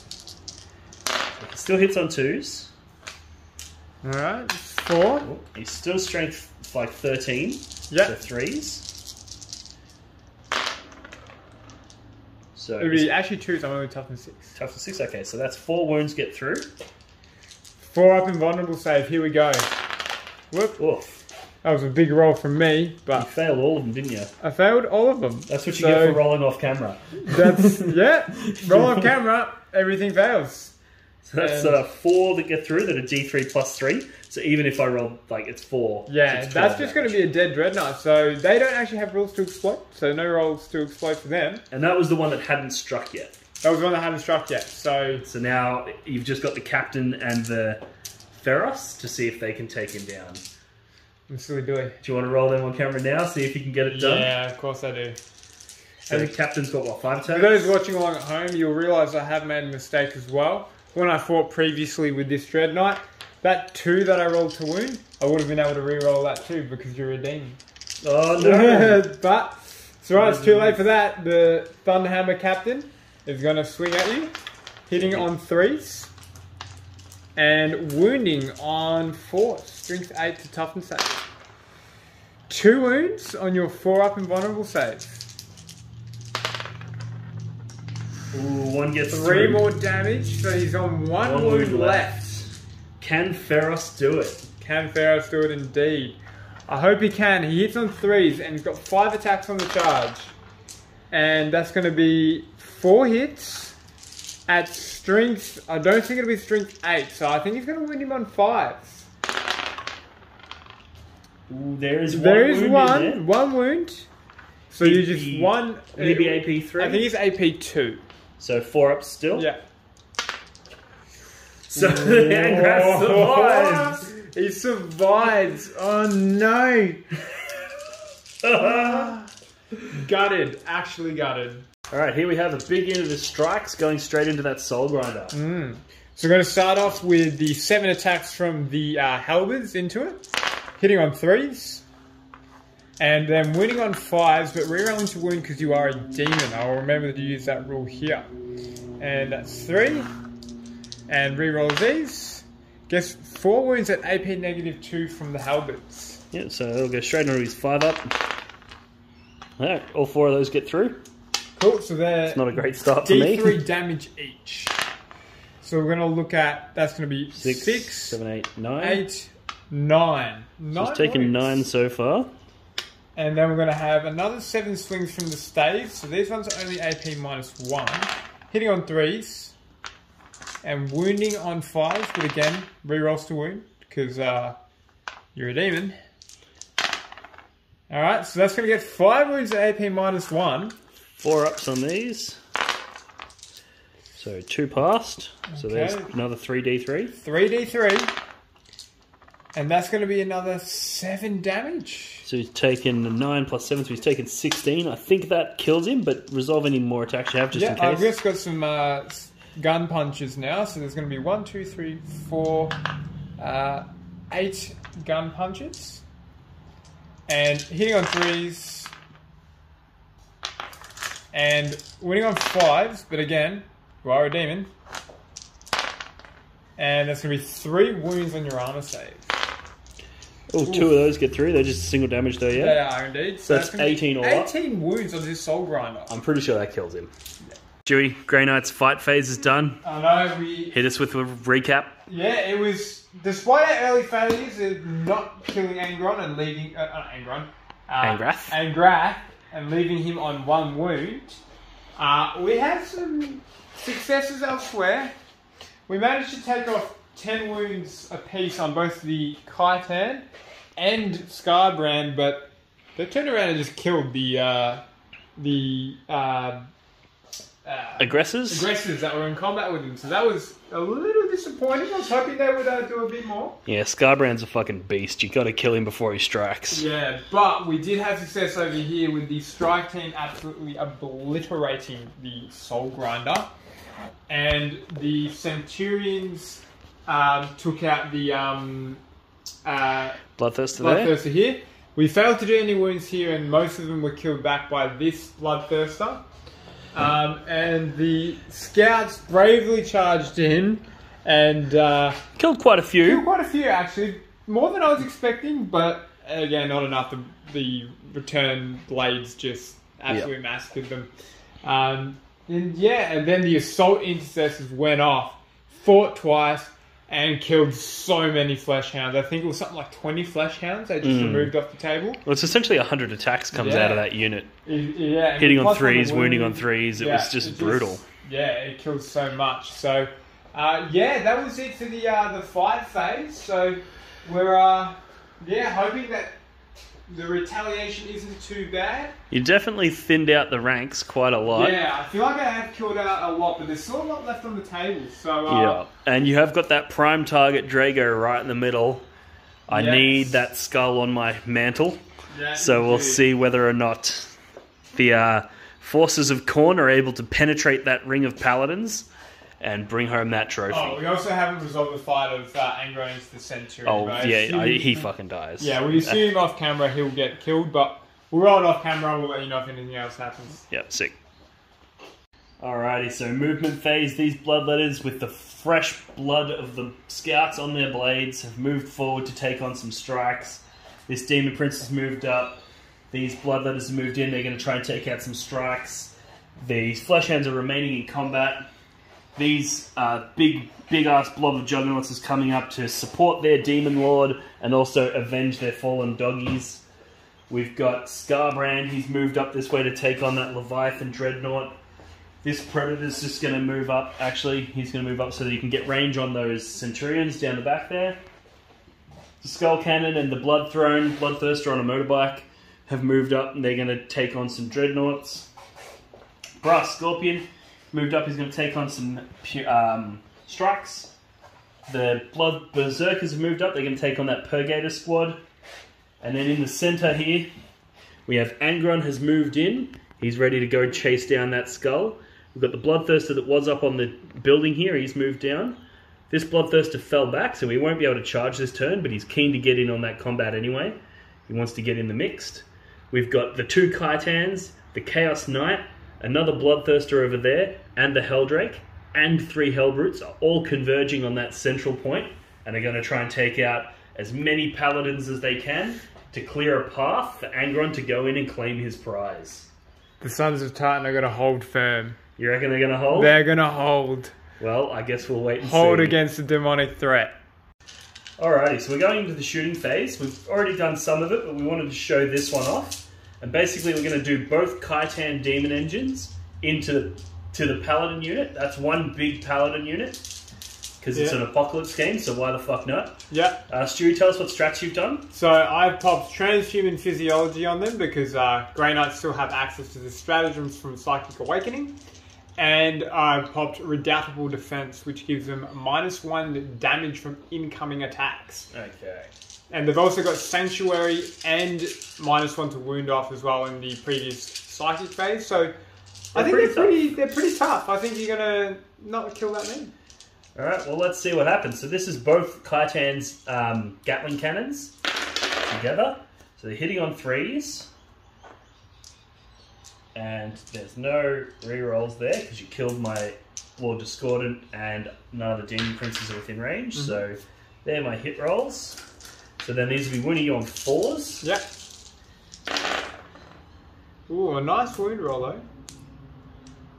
So that's 6 wounds there. They're -2. -2, so my 2 up save gets put up to a 4 up. And then they're only a single damage because only of a your single strats. damage. So 4 ups. Okay, so I roll 4 get damage. So that's going to kill 1 Paladin and wound another. Deal. And then we've got 3 multi-melters from the Hellbrutes, so 6 shots. These are hitting on 3s as well. So 5 hits. Wounding you on 4s because of thingy. Yep.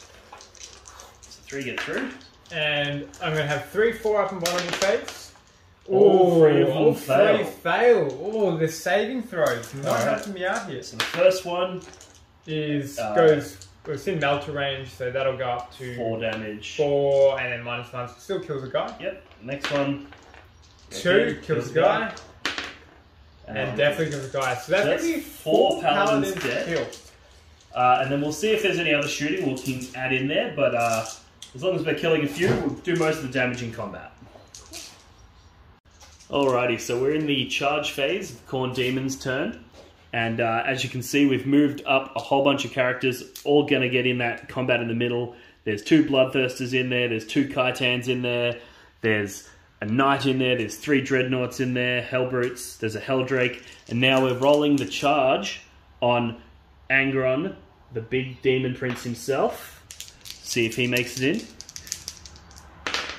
And he rolls an 11, so he's keen as fucking beans. So he's going to go in, and then we're going to start resolving some charges, and we'll get back to you.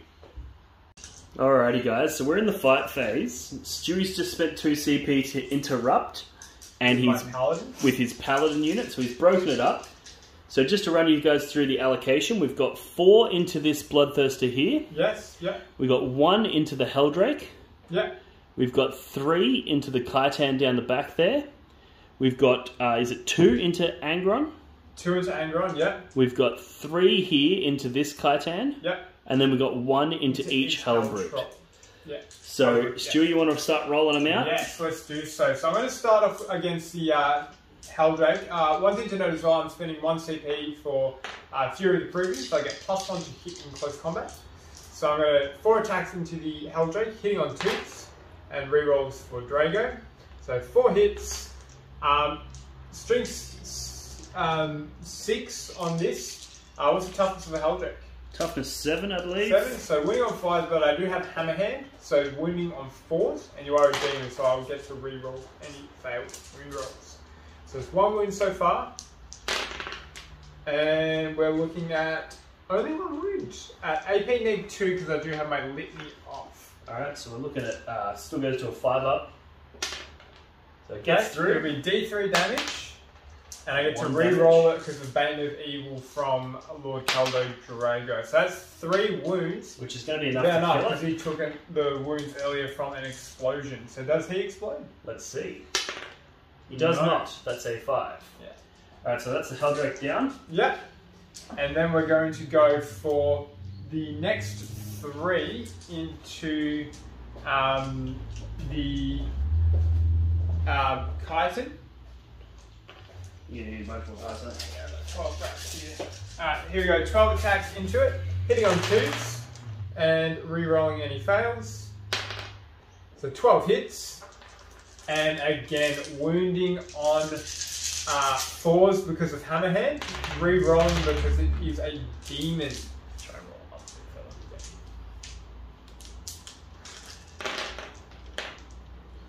Okay, so we're looking at 9 wounds at AP -2, so putting you on your invulnerable saves. Alright, so we've got 5 up invulnerable saves here.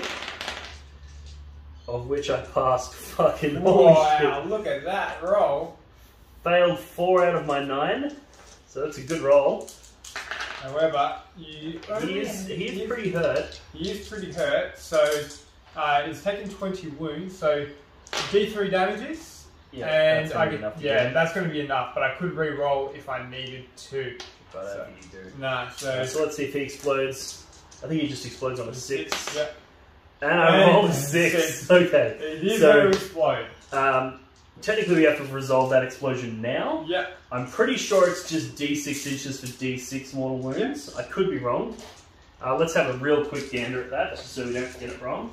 Because I've got the page open.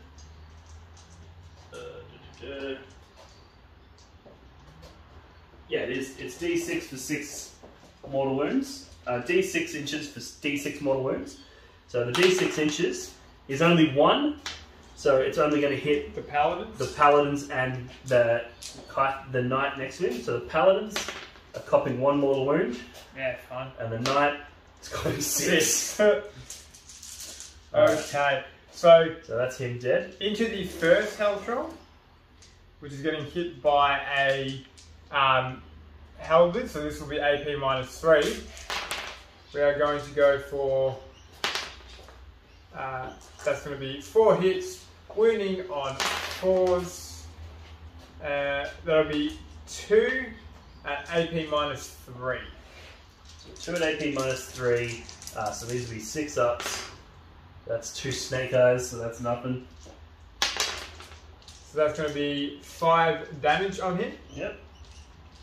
Not quite enough to kill him. No, because they're not actually demons, so I don't get to reroll the wound against these. Reroll 1s to the next one. And that's going to be 3 wounds onto the next Hellbrute, and that's -2. So they all get through as well. Yep, so it's going to be 3d3 damage. So only 3 damage. So we've taken 5, we've taken 3. The next one is going to be all hit, force to wound. So we're looking at 2 wounds at AP -2. They both save. They both save. And now we have onto the next Khitan, we have 12 attacks going in. Just one more up. And winning, or hitting on 2s, I should say. And re-roll of 1s. So 11 hits. Winning on 4s with re-rolls.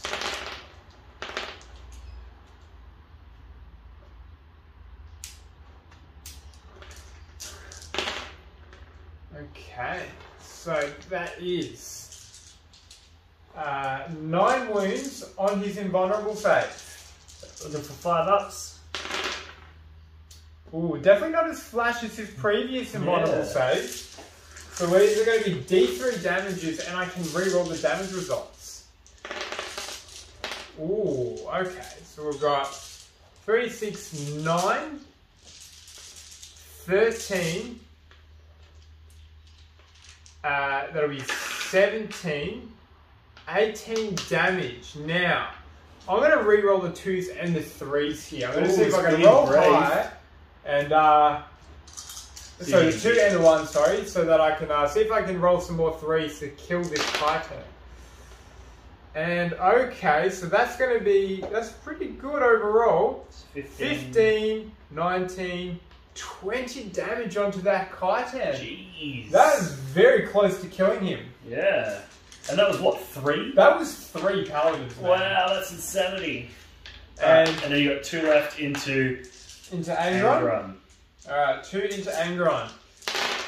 That's going to be 8 hits, wounding on 4s,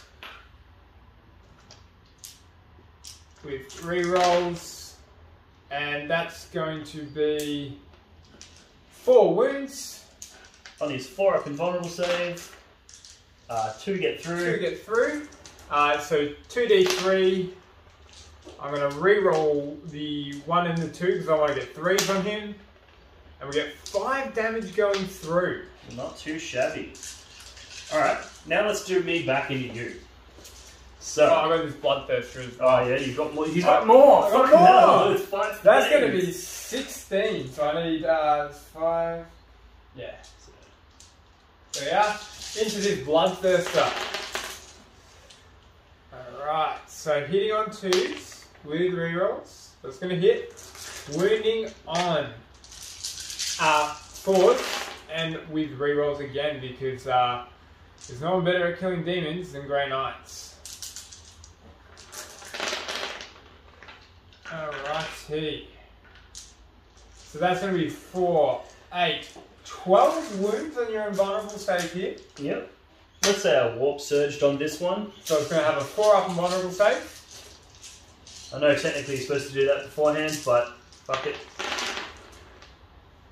So we got 2, 4, 5, 6, 7 get through. 7 go through.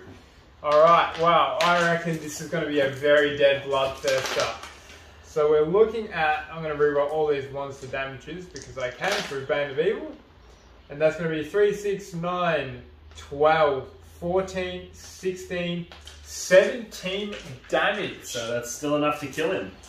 Look at that, the Paladins causing a savage amount of damage onto the forces of the demons. But is it going to be enough to keep them alive? Let's see. Alright, let's roll my shit out. Give me some of these red dice, because red for Khorne. Alright, so Angron will not be bracketed. So he's going to go in with his 8 attacks. He's going to do all of them with his big, sweet, big crushing blow attacks. So hitting on 2s. And rerolls because he's Angron. So all hits. Death of the False Emperor, sorry. So there's 3 6s in there, so I need another 3 dice. 3 dice. We need 3 more corned up. I've got 1 over here. I'll take 1 from this knight and replace it. Alright. So, there's all hits. Then we've got wounding you on 4s because you transhuman. Yeah.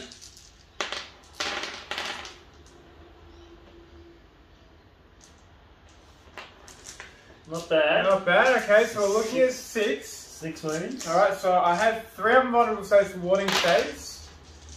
So 1 Paladin's going to get splattered here. Yep. Alright, and then we've got the Titan.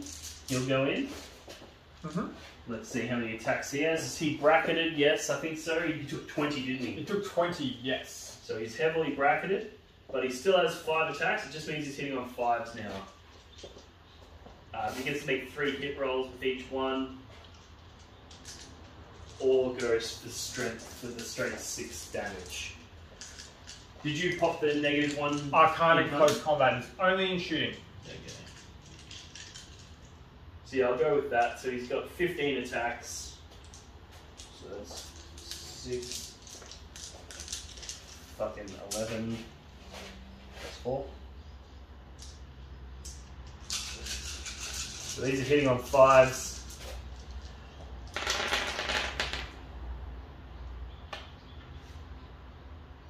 That's it.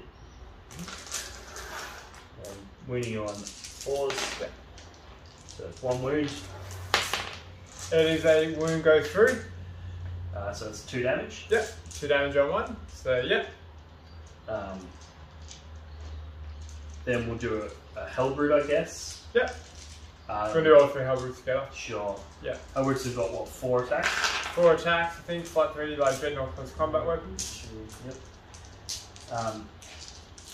Are they 4 attacks plus 1 for being in startings on the charge? Yes. That'll be 5. So that should be 5 attacks there. So these will be hitting you on 3s. Yep. Well, these guys are going to do more damage than the Bloodthirsters did. And then they're wounding you on 4s. Yes.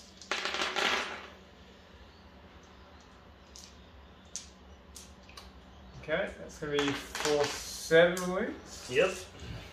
Alright, 7 wounds. 3 abnormal saves. Ooh, here we go. That's collapsed a lot of the Paladins. That is 5 down. It's going to be 1, 2, 3, 4, and 5. Oof.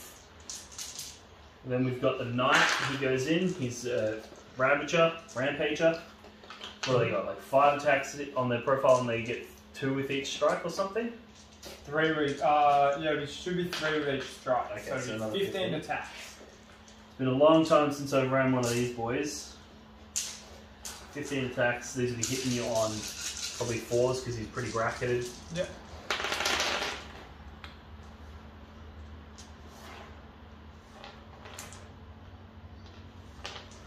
And then 4s to wound. So that's 2 wounds there. 2 wounds on invulnerable saves. 1 goes through, and I believe they're flat 2 damage, or are they I think D3? D3, so. D3. That's a 1. Yeah. You want a CP reroll of that? Yeah. So you go to kill. 2. Not No. quite. So that'll be 1 on 1 wound remaining. And then we can fight again with Angron, I guess. Yes, you can indeed. So he's going to do the same thing, so he gets 8 attacks. He's hitting on 2s with rerolls and exploding 6s. Winning on 4s. Yep. 4 more. 4 more.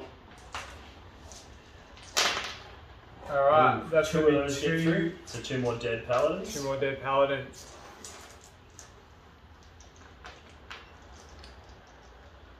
That's that done. So that's that combat. We'll go resolve the rest of the combats and then we'll hit you with a summary of the fight.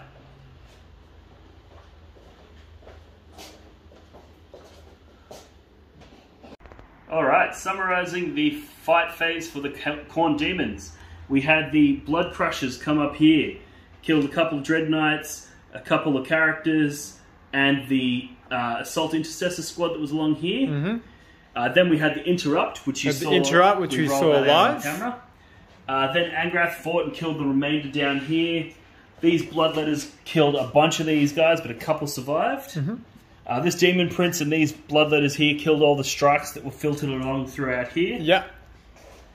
What do we have? We had over here, these Berserkers killed the strikes that were here. Yeah. Or the Purgators, I believe they were. Yeah. And the Brass Scorpion finished off killed here. them. This Skull Cannon killed one of these guys. Scarbrand killed the Leviathan Dreadnought that was here. And then there was just the combat that was on camera. So we're going to jump into the Grey Knight's turn now, and the Space Marines' And turn. I have a feeling that there's going to be a duel between... There may or may not be a Draigo versus Angron duel. Stewie, fill us in on the news. We are in for the end of our movement phase and a tiny bit at the start of the psychic phase. The Grey Knights here are staying in combat with these bloodletters, and the Eliminators are coming in to support. They're just going to try and ignore the fact that there is a giant Demon Prince right there. Maybe put some shots at him. The Assault Intercessors have scooted over here, and with a line of tanks here ready for support, we're going to get some shooting and combat going on over here to hopefully finish off the one wound Ang'rath. Ang'rath. And whatever. Then I've got his name wrong every single time. And the Assault Intercessors hopefully might be able to finish off the Blood Crushers. Again, the Assault Intercessors here plus a couple of characters are going to try and charge into Scarbrand and finish him off. The Dreads here are going to countercharge here and do some damage. There's not really much left over here for the Grey Knights.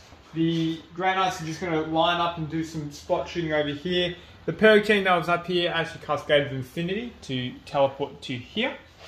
And yeah, that's where we see ourselves. The combat's still going on in the centre. Draigo has moved up to challenge Angron. So we'll get back to you with the shooting phase and combat phase coming up. Stewie, give us a summary of that shooting phase. Alright, the summary of the shooting phase was repulsors, finish off the one wound Ang'rath, and killed a bunch of these blood crushers. Turns out they're not that hard to kill. Yeah, they're actually quite squishy. And yeah, the shooting over here at Scarbrand actually just popped off, and yeah, he died. I was getting ready for a charge, but didn't even have to do that in the end. So he'd taken a fair bit of damage. Not finished off by the Mortis round from the absolute Chad guy over here, but he's done his work for the day. So he's got some stories to tell, that bloke. He does. The Ben Dreads over here just shot at this one, did a couple more wounds, but really nothing that exciting. And the Purgation Squads over here, they were able to finish off the wounded Blood Crusher that fell back in the previous turn. And yeah, that pretty much sums it up for the shooting phase. But we have a very exciting combat phase coming up. As you can see, Draigo is just about to get it on with Angron. So that's exciting. Alright, jumping into the Grey Knights Assault phase now. We've got Lord Keldor Draigo, who's issued a challenge to Angron, the Primarch of the World Eaters. And they're about to throw down. Stewie, let's see. Throw down. So we have 5 attacks base for Keldor Draigo and +1 for Shock Assault. So 6 attacks going in. Hitting on 2s. And I don't need to reroll any, thankfully. So that's good. And we are Strength 8. And +1 to wound because of Hammer Hand. And as we know, Angron is a demon, so I'm going to be re-rolling to wound here. Wounding on 3s. And I don't even need the re-rolls. Jeez, he's keen as beans. He's keen.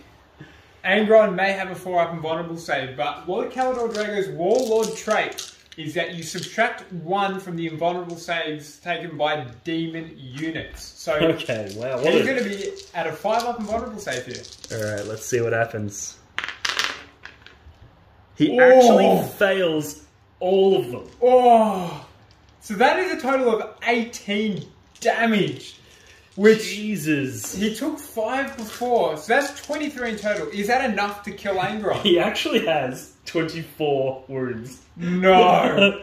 So now you've really pissed him off, and he's going to spend 2 CP to interrupt. Yeah. And he's going to hit Draigo back. Oh, okay. So coming at, so still hitting on 2s. So actually that's a miss, but we're going to give him rerolls because he's Angron. So they all hit, and he'll be wounding you on 2s. Oh god! Because you transhumaned on the other guys. Yeah, the Paladins. Yep.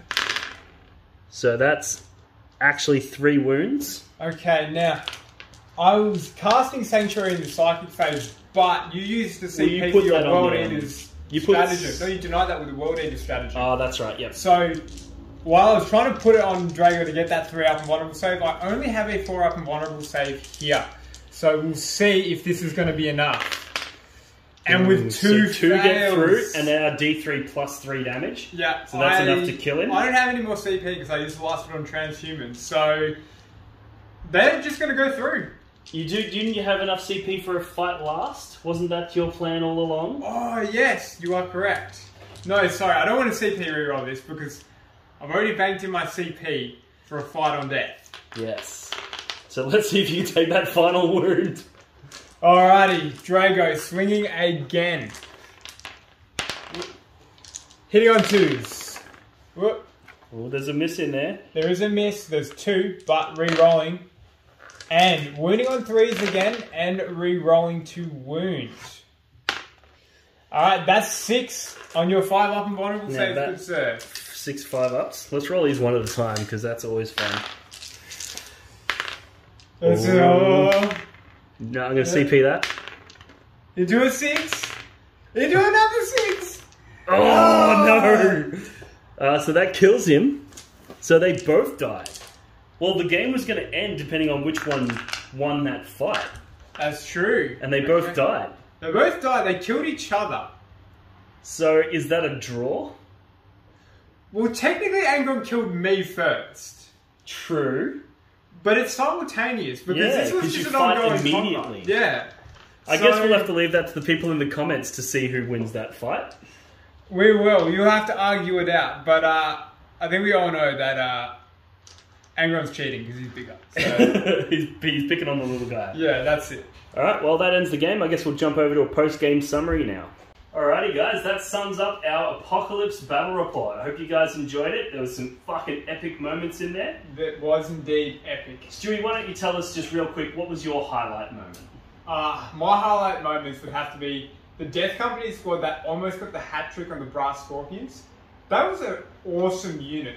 But I think the Medal of Valor for this game has to the MVP, the absolute MVP, wasn't Draigo. It was Chad Thundercock, the Eliminator, who took off the last wound of the Reaver Titan and a Bloodthirster. So, yeah, not many can lay claim to being that good of a sniper. So, pour one out for Chad Thundercock. And he survived to the end of the battle as well. He did as well. So he's actually still out there in the Imperium, so fucking look out, guys. Yeah, he's probably the only survivor of this battlefield because, I mean, he would have taken out everything else eventually. Yeah, eventually.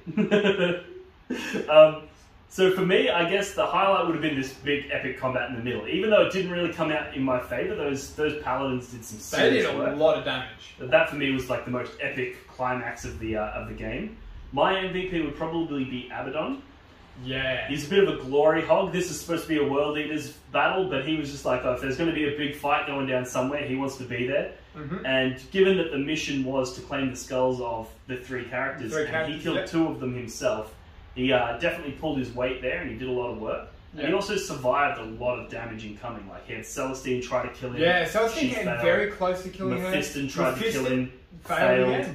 So he definitely was the duelist of the game. Yes. He did a lot of work. And Ang'rath also, when he went in and blew up that Falchion, and then that Falchion explosion just spilled out and killed a whole bunch of shit. That was fucking epic too. So they were my highlights. Let us know in the comments what your highlights were, what you thought was the best. And finally, a shameless plug. You've probably noticed that the lighting isn't as perfect as it could be. The camera quality, the audio quality is not where it should be. So head over to our Patreon and throw us a couple bucks, show us some support, so that we can continue to make these battle reports even bigger and better and give you guys the quality that you're looking for. We've got lots of competitive ones lined up where we're going to actually take the game a little bit more seriously and show you guys some of the various tricks and tips that we have, as well as more Apocalypse battle reports coming as well. So head over to the Patreon, there'll be a link in the description, and show your support for the blog, and we'll see you at the next one. See you around. One for the blood god.